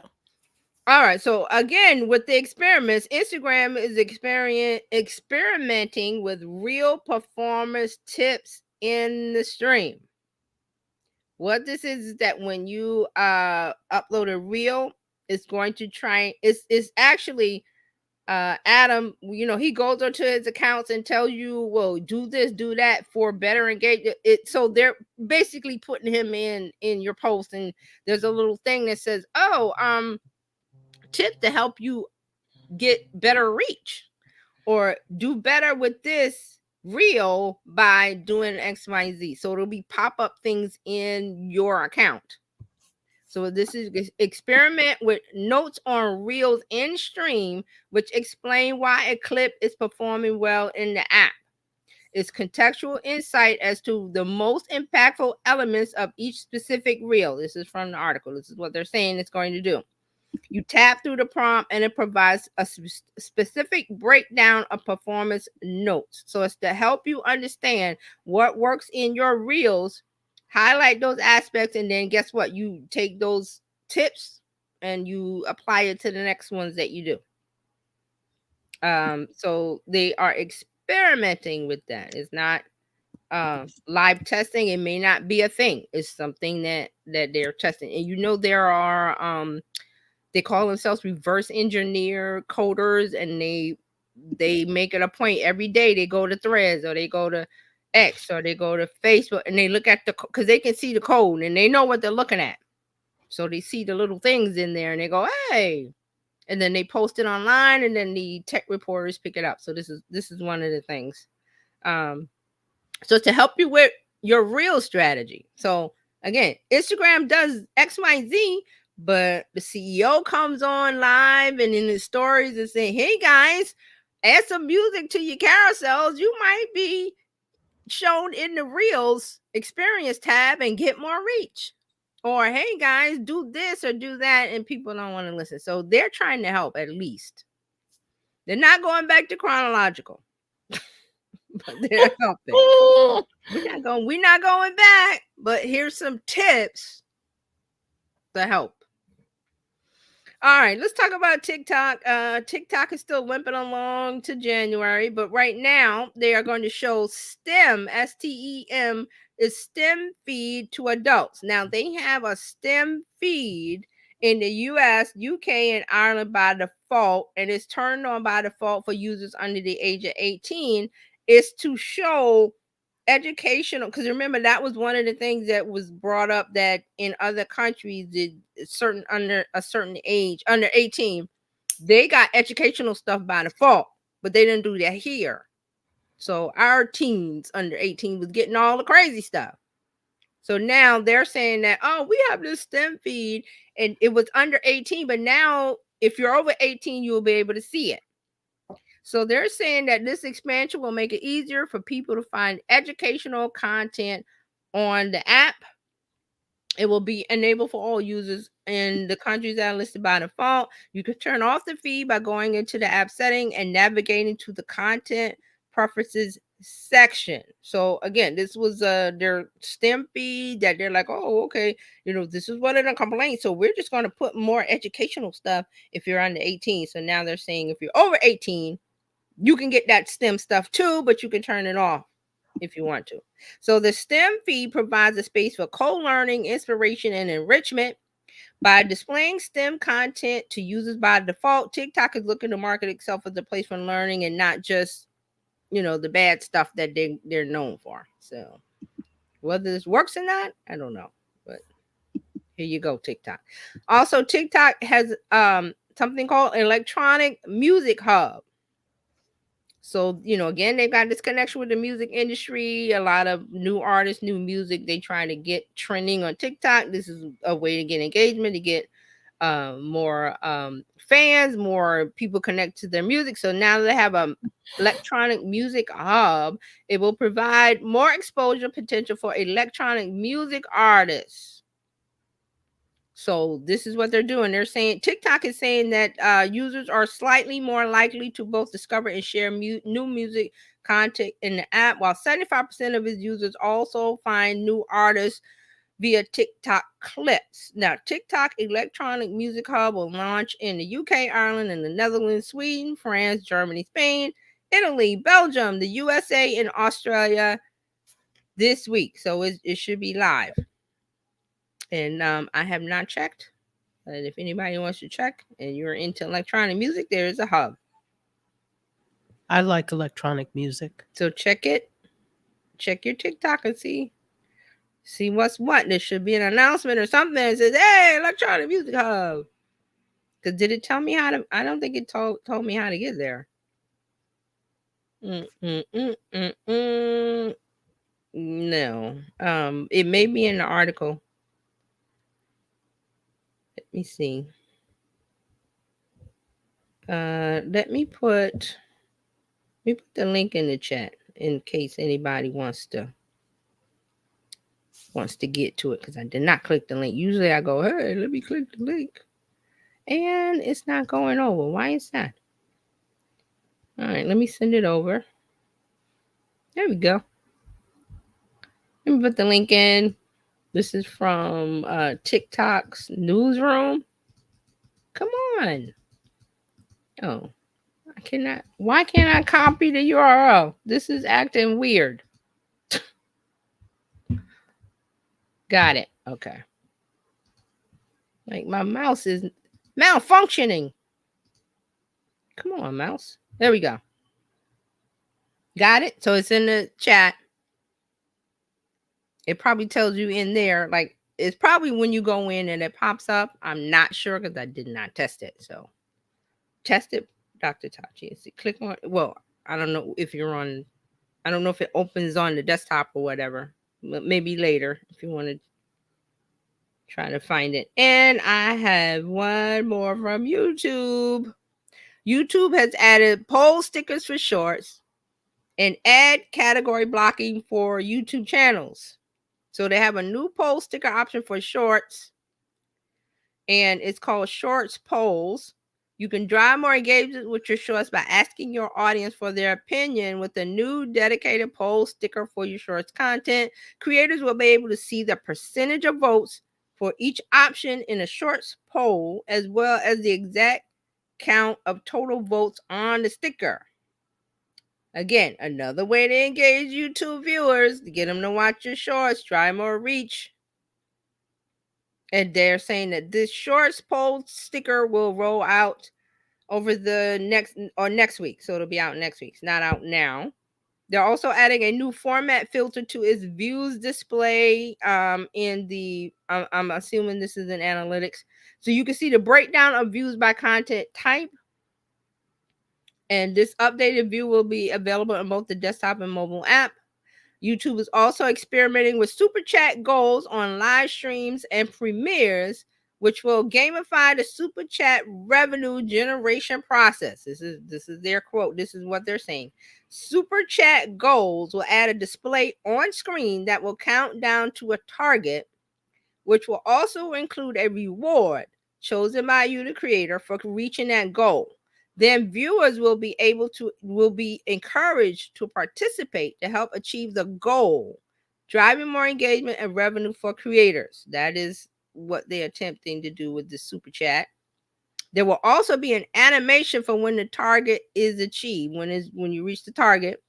Super chat goals will initially be made available to a select group of live creators who have super chat turned on. So right now it's not available.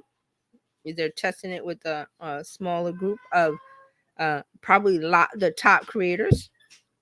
YouTube is also adding the capacity to block specific categories of ads from appearing on your content at a channel level. On your, you might want to, certain ads you may not want to have, and that makes sense. YouTube channels have always been able to block ad categories via AdSense, but now you're able to do it within YouTube itself. So I'm assuming if you're not in AdSense, this is an option for you to, say, I don't want that ad showing on my videos. Here's a quote from YouTube. By the end of this week, which is this week, ad blocking controls will be available at channel level and accessible via YouTube Studio on desktop for creators that have watch page monetization enabled. To access this feature, visit the settings tab in YouTube Studio.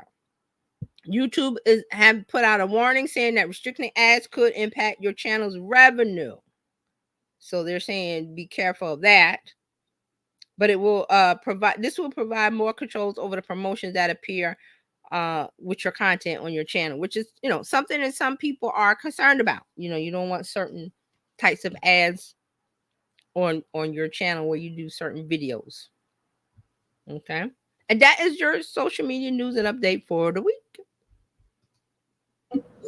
All righty then. So I have to be careful. There's much more, but we can't, I can't give you everything because we'll be here all day.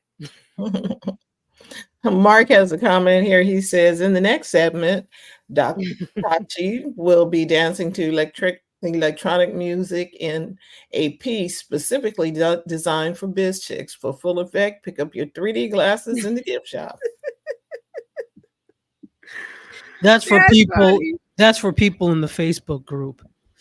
Okay, only. Yeah. Fantastic. Okay, are we ready for me? Yes, ma'am. You are up and ready to go. Yes, we are. Okay, and are you hearing me properly? Yes, we Yes, do. we can. Okay, just making sure. I kind of have a little bit of a makeshift setup because I don't feel like sitting at a real desk as I'm doing it today. So, hello, everybody. We got some news for you.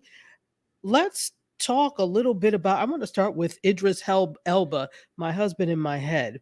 So, Idris Elba is planning a move to Africa. Now, if you did not know, he is of Sierra Leonean descent. So he's a British actor, but he is African. And he told the BBC that he's looking to relocate to Africa within the next decade as part of his plans to support the continent's movie industry. Now, if you don't know, Africa as a continent has a burgeoning film industry and movie industry. We all know about Nollywood in Nigeria and how they are able to crank out films, and the quality has gotten better. Before it was just anything, but the point is the distribution. So it's like with try to think of an example, but okay, let's take fast fashion for an example. Oh, go ahead, Terralina. I was going to say Tyler Perry, where he started with the plays and then he moved into something else. There, yeah, exactly. Well, Tyler Perry is an example of that because he cranks out a lot of content, right? Not all of it is good. But some of it is questionable. I agree. Yes, but he's doing it because somebody's paying for it. Or he's getting deals somehow. So it's that type of thing. It's wanting. I think the key thing is wanting to see representation of some type, and it doesn't necessarily matter that the sound is the great. Talking about Nigeria, for example, the sound is the greatest, or the picture isn't the greatest. And usually, there's always a sound problem. So, but the point is, you want to see some representation. So, I think that's why that works. We've got Bollywood in India, right, where they're huge in film industry. Bollywood is actually number 1 in the world, followed by Nollywood. The U.S. is only number 3. But in terms of the continent of Africa, there are so many. You've got Ghana, of course, which is very near to Nigeria. The African film movement actually started in the 1960s. So we're talking about a lot of the countries becoming, quote, post-colonial, if that's even a thing, because neocolonialism is something else. But the original colonizers had left, right, in some way, shape, or form. And so the first of this, we have one of my favorite filmmakers of all time, Ousmane Sembène from Senegal. And Senegal is the progenitors of the African film industry.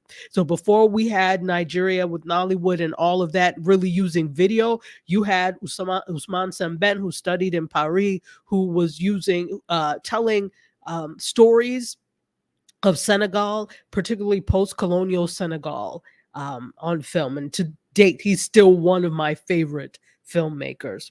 So Idris Elba is 52, and he's star of the hit. He was the star of the hit series The Wire, as you know. So he is behind projects to build a film studio on Zanzibar, which is in Tanzania, as well as one in Accra, which is the capital of Ghana. So he's Sierra Leonean and Ghanaian. So his mother is from Ghana and his father is from Sierra Leone. And because of that, he has a very strong attachment to Africa. And what he wants to do is leverage his star power to boost film in Africa. And he says it's vital that Africans get to tell their own stories. He says this, I would certainly, or let me try and do it in an Idris Elba British accent if I can, I would certainly consider settling down here. Not even consider, it's going to happen, he said in an interview. I think I'll move in the next 5-10 years, God willing. I'm here to boast to the film industry that is a 10-year process. I won't be able to do that from overseas. I need to be in country on the continent. So sorry if I butchered, but whatever. So he's also said that he's going to live in Accra. He's also going to live in Freetown, Sierra Leone, and in Zanzibar. He said, I'm going to try and go where they're telling stories. That's really important. Interesting. And he also talks about owning those stories as well, right? So Elba actually played Nelson Mandela in 2013 in Long Walk to Freedom. And he was in Last King of Scotland as well. No, not Last King of Scotland. He was in I can't remember the name of it, but the one about the child soldiers in Sierra Leone. So he was in that. So he was in a lot of different films. So that's what's happening on that end. He's looking the next 10 years to make a move to Africa to really help the burgeoning film industry in various countries, specifically Zanzibar and Tanzania, and Accra, and in Sierra Leone. I think this is really important. I was looking at an article earlier today when I was looking for tech news about how they opened up this fabulous new train in Tanzania. And I was like, oh, wow, this is a beautiful place. And the train station looked like an airport, and it's just really pretty. And I think it will dispel a lot of myths about our countries of origin.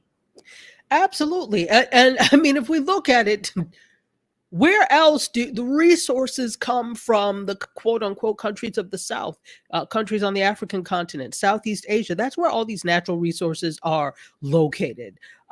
So really, it makes sense to invest there. There is obviously there are issues and there are problems when it comes to governments, but I think that the promise is so much greater than what the problems are. So I applaud him for doing that. And Tanzania, like you said, the trade, Zanzibar is gorgeous, first of all. I'm West African, but East Africa has it down pat when it comes to beauty and beaches, because the Indian Ocean is so pretty, and they have such beautiful beaches and such on the eastern coast of Africa. So yeah, East Africa is a great move. So cool beans for that. Let's talk a little bit about what's happening.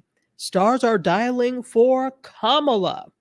So you might want to pick up your phone the next time you see a call telemarketer or whatever, because it may be Jessica Alba. You never know. So so what's happening is there are a lot of celebrities who are manning phone banks for the Kamala Harris campaign over the past several weeks. And there haven't been a lot of celebrities that you see in political ads this election cycle, because that can really backfire as well. You have some Hollywood types that are actually doing the phoning and the phone banks, and there are some pre-recorded messages as well. So you never know. Pick up the phone. You may be talking to someone. It's special. One thing that I did notice is if you've ever been on the Zoom calls for Win with Black Women, there are quite a few notable people that are involved with that. So at any given time, you'll be on a Zoom call with, of course, just regular everyday people, but then you'll have somebody like a Jordan Sparks pop up. You'll have, of course, Maxine Waters and people that are very politically aligned, obviously, but then you'll have some celebrities that will pop up in there and some notables that will pop up in there as well. So in this particular election cycle, you see a lot of engagement. So you just might be talking to somebody that let's see,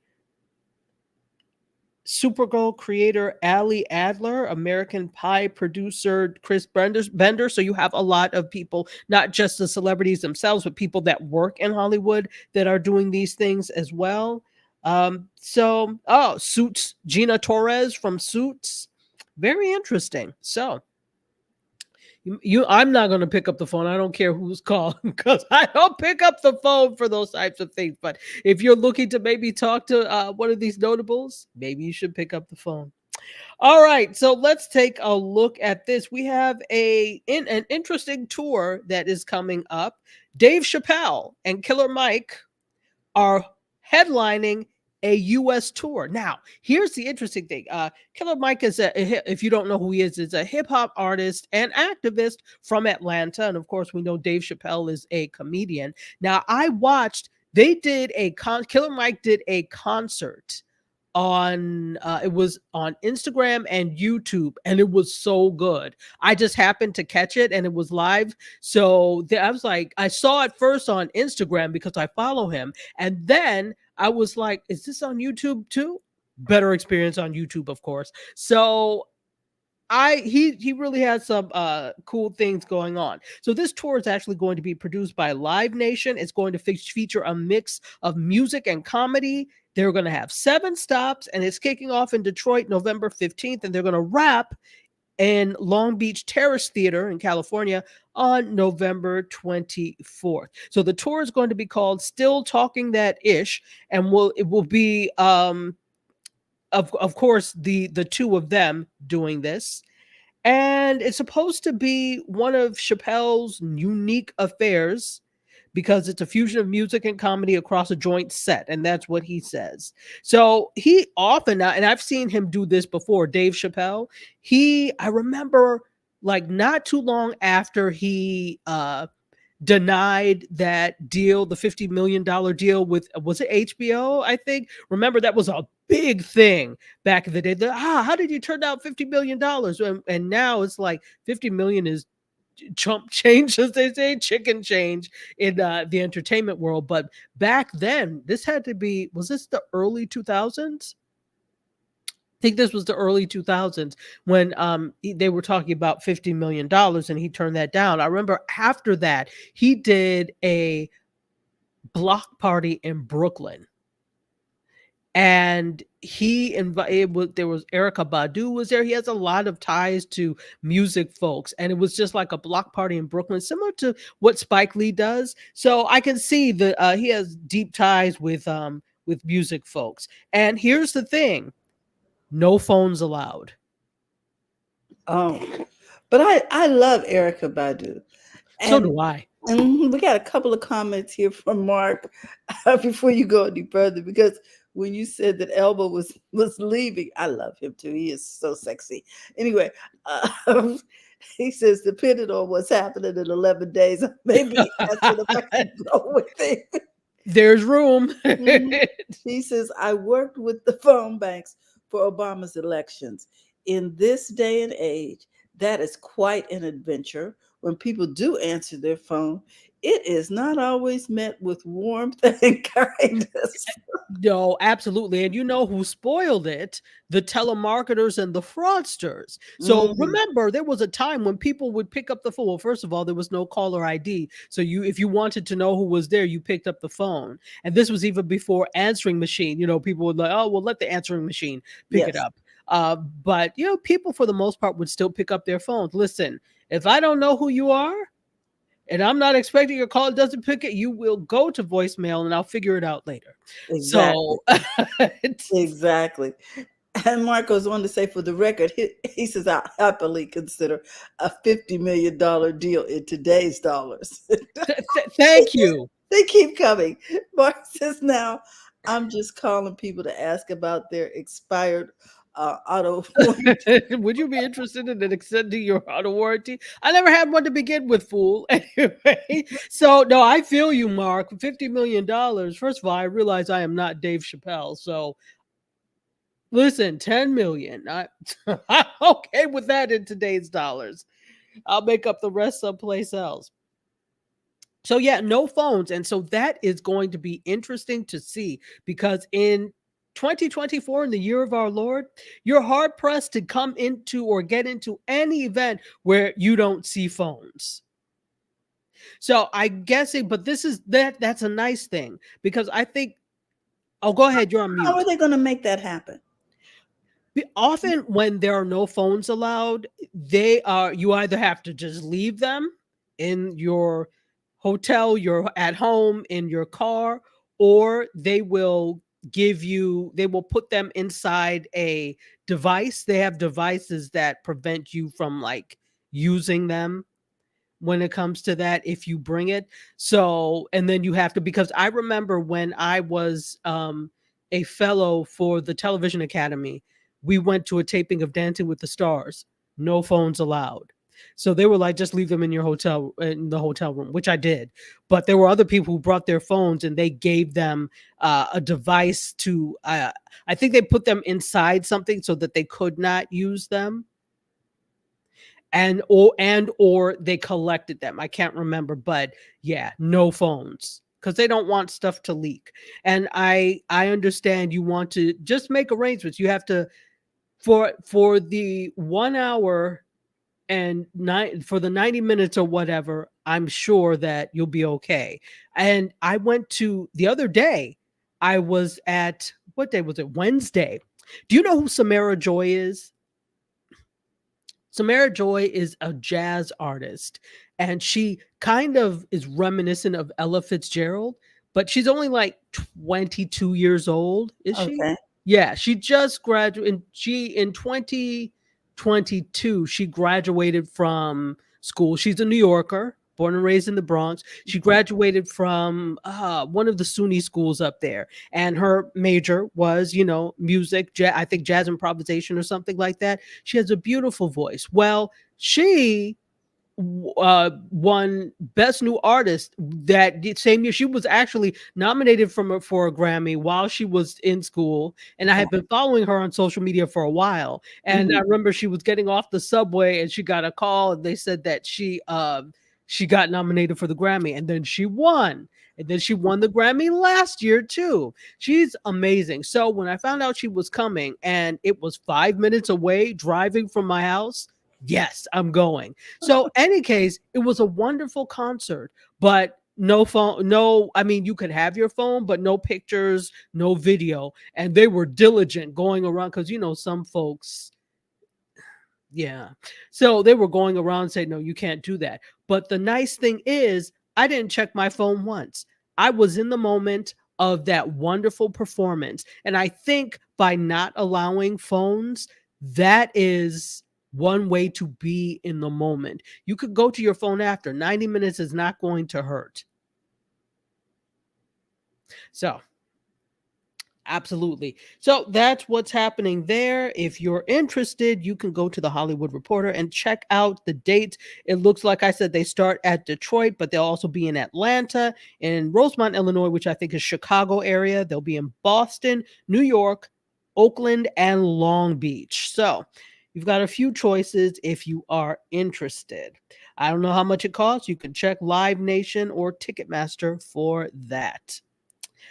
All right. Let's talk a little bit about the LA Times. Since we're over, talking about it, there's going to be a tour that hits LA. Let's talk about the LA Times owner. It is owned by Patrick Soon-Shiong, and apparently they denied, or he's denying, vetoing a presidential endorsement. And he said that, quote, the editorial board chose to stay silent, which somehow doesn't seem right. They are allegedly neutral.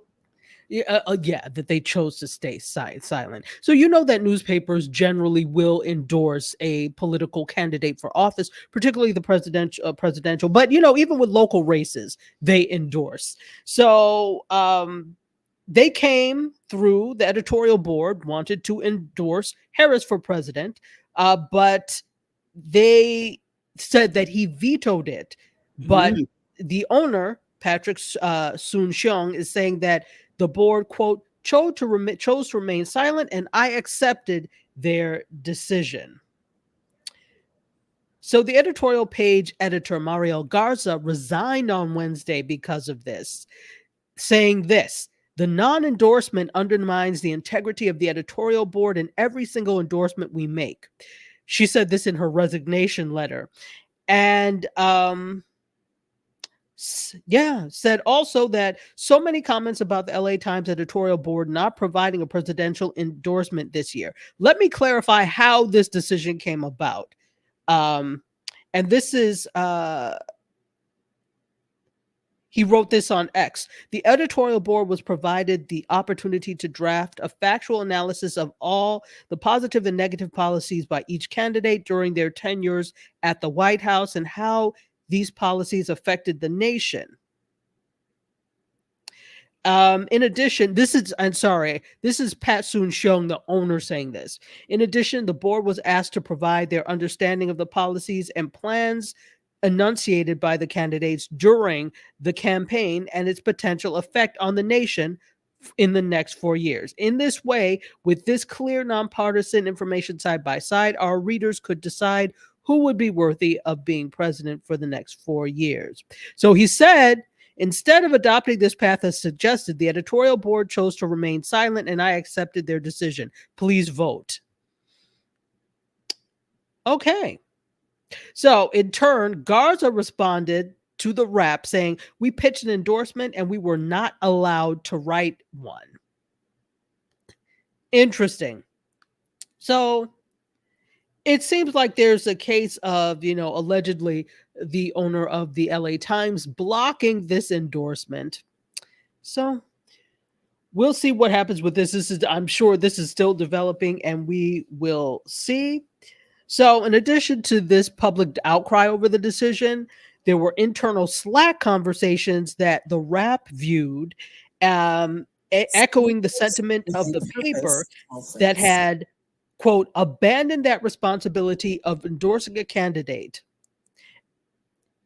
Interesting. So if you notice there's no endorsement by the LA Times, this is why. So it leads us to I'm like, can anything just be sacred? This is something that newspapers do. Why in this particular election would they not have an endorsement? Of course, it doesn't make sense.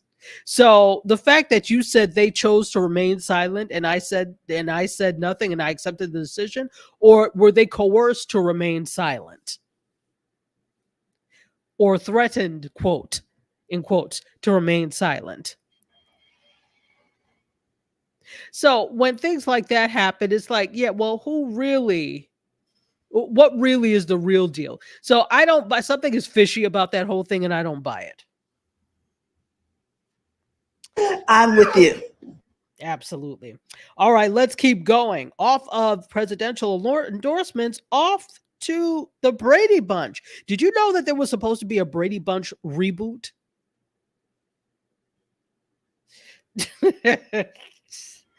It looks like Fred, see this, like, why? Who asked for this? Thank you. That's our motto. Who asked for this? Well, nobody.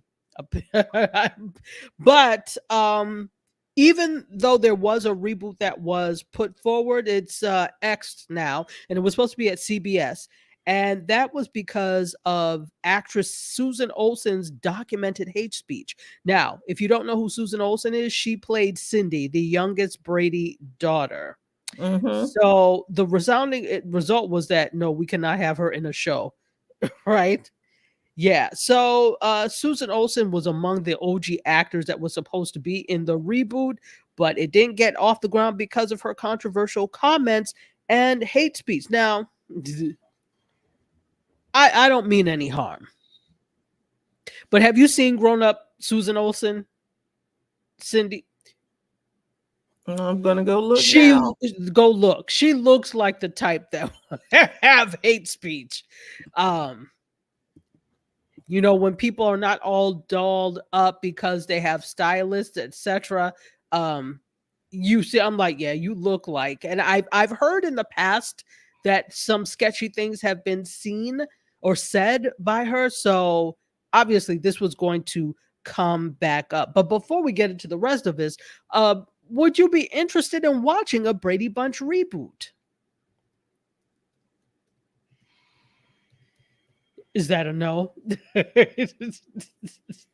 No. Exactly. Who asked for this? Indeed. So yeah, it's X'd because of that, and it would have shown the Brady Bunch siblings all grown up, provided updates on where each one was in life with families of their own. So Cindy, who was Olsen's character, was on track to be portrayed as a libertarian podcaster until her real life views just basically thwarted the series. So Olsen said this on a hashtag on the hashtag Walk Away campaign podcast. So there was a homophobic and inflammatory private message, and this resulted in her firing from LA Talk Radio. It was discovered by the studio, and then Olsen said the studio conducted a web search into her past controversial comments, which eventually turned into a 50-page document that Olsen said was the nail in the coffin, quote. She says this: the resounding result was, no, we cannot have her in a show. I did have a phone call with my TV siblings and my agent. Everybody's saying, we're sorry, but they just won't budge. They will not have you in this. I'm like, wow, I've been canceled. A role that I played for over 50 years, I can't play now because I'm too dangerous. I was like, well, okay, guys, good luck. I hope you can sell it. And she said that this decision was a result of her revealing that she voted for him, 45, an individual knowledgeable with the situation, told The Wrap. The issue did not stem from her support of a certain political candidate, but instead from her controversial comments and hate speech. And CBS has not, or CBS Studios has not commented. They declined to comment.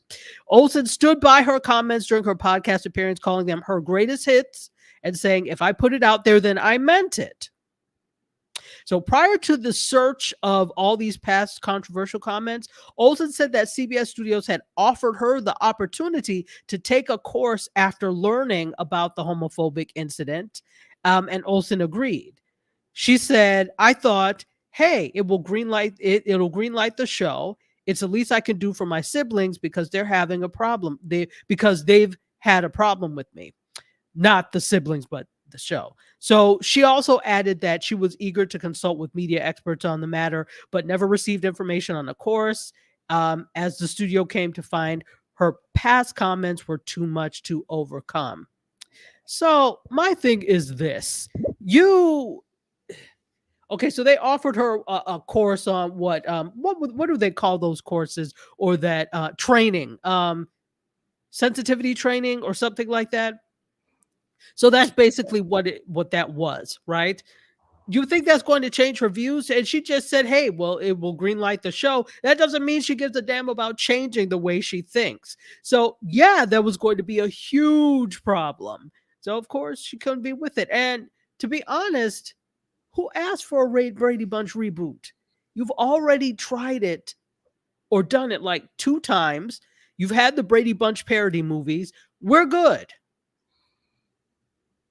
We're good. And then to be honest, I thought they sold the house too. They did, but that was just it was actually, it was for sale. I don't know. Did it get sold? I think so. I think it did. So that was just the outside anyway. The other shots were a set in LA. And this is the thing, because I watch so much television. They used that same set on Mannix. So I'm like, wait a minute, this is the Brady Bunch set. I'm like, you couldn't even be bothered to change some of the things about it? Sheesh. So in any case, yeah, so the inside was a set. The outside exterior shots were by the Brady Bunch house, which I'm sure they could still get access to for the exterior shots. But yeah, I think it's 2024. If you were going to do something like this, it should have been in the early days. And honestly, we don't have the tolerance now for nonsense. In this political age, no, we don't have the tolerance for intolerance. Yes, there have been several. Okay, so the house sold for $3.2 million, under 300,000 300,000 less than what it was. Oh wow. Mhm. Marsha. Exactly. Mark, this is interesting. Both Marsha and Jan were played by different actors at different times in the spinoff. They could have just killed off. Right. They could have, but I think it was, and there was actually a dramedy of that. So they had the Brady Brides, which was like, I think, one season, and it wasn't that great. And cause I remember I was really little when it was on. And then so they could have done a drama, but I think that the Brady Bunch was so beloved that they didn't want to kill anyone, but they did. You're right. They paralyzed Bobby in an auto racing accident. I remember that one. So they had the Brady Bunch Variety Hour, and then the Brady Brides, as I said, and then the other Brady spinoff, right? In addition to the parody, the Brady Bunch movies. Absolutely. So, thoughts on this? Who asked for it? Thank you. Well, exactly. I think we're pretty much done with that. And one last story. I'm sorry. Go ahead. No, that's fine. I was reading Mark's comment. Go ahead. So let's talk a little bit about Amazon. They are doubling down on the original film business, and they're trying to include more movies for women.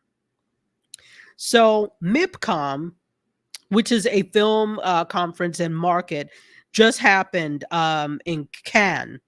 Was it last week? So anyway, they have an original series starring Alexander Ludwig called Earth Abides.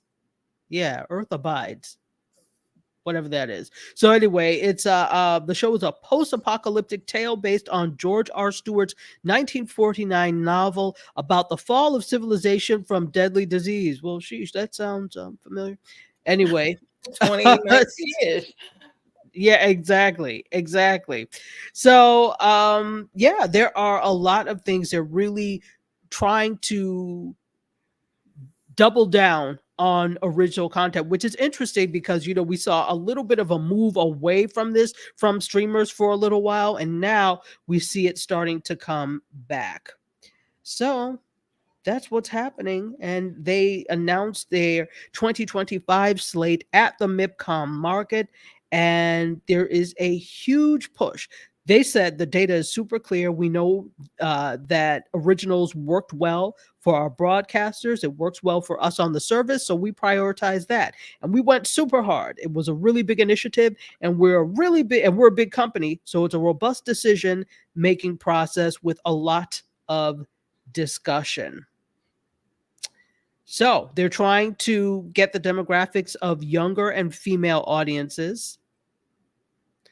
He names for example, The Idea of You was released in March with Anne Hathaway and Nicholas, how do you say his name? Galitzine, I think. And so they're trying to get more female-led stories. He also says this, they also say this, Amazon. The younger audience is the hardest one to catch. We know they're spending a lot on TikTok and YouTube. Thank you for understanding. For once, somebody actually open their lips to vocalize that you understand that. So he says, how do we catch them on our service? So we're making a real effort to make programming that's really relevant for younger audiences as well, so that product can find a home somewhere overseas. Okay, well, that makes sense. I could see you really trying to pull in young people overseas, because if you're trying to do it here, it's not going to be on an Amazon Prime in the traditional sense. Go ahead, Francine.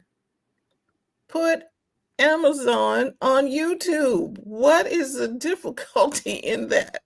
Listen, you're asking for too much, Francine. They just realized that TikTok and YouTube are big things for this article. So you're asking them now to come on, baby steps, Francine, baby steps. Yeah, okay. I'm like, what?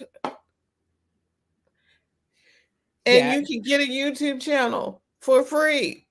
Put a YouTube channel over there and just roll it. Oh my gosh. Not only that, they are not going to pay for a streaming service when they can get entertained for free They're not. on a different app. And They're you not. get paid through ads.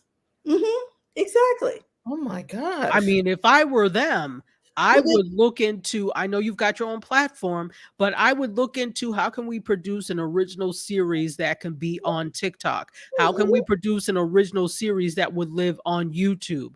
Yeah, it's still us, but they're not going to come to us to watch. So how can we do that and monetize? But they won't. I think they're so, and it makes sense. I get it. You have a platform and you built a platform to be exclusive to your stuff. But guess what? The people you want aren't there. No, and the other people barely get up in there. I'm like, oh, let me see what's on Prime today. I may go over there, but I'm most likely going to tune into my YouTube TV first, or actually YouTube first. I'm going to go there. Exactly. I'm like, okay, so. Yeah. So that's what I have for you today. Okay, thank you very much. And we want to thank everybody who's been watching with us today. We've had some friends and family from the blog. What is it? Oh, it's the Unmentionable Place, Blab. Yeah. Join us today, Nazim. We've had Mark Ward, and make sure you check out the 4 Minute Mark on wherever you can get a podcast, YouTube, Spotify, wherever you can get podcasts, the 4 Minute Mark, Dr. Tachi in IndieSuitMedia.tv. Check that out. And of course, you can always become a part of the Biz Chicks community by going to bizchicks.net or texting biz to 33777 and get in on what's good in tech, social media, and media. We will be here next week, same time, 8 a.m. Pacific time. Okay, that's 11 a.m. Eastern Standard Time. I was trying to figure out my math. Okay. With that, we want to say thank you so much. Remember, we're here to help you take the hassle out of your hustle. And we'll be back next week. Thank you. Thank you.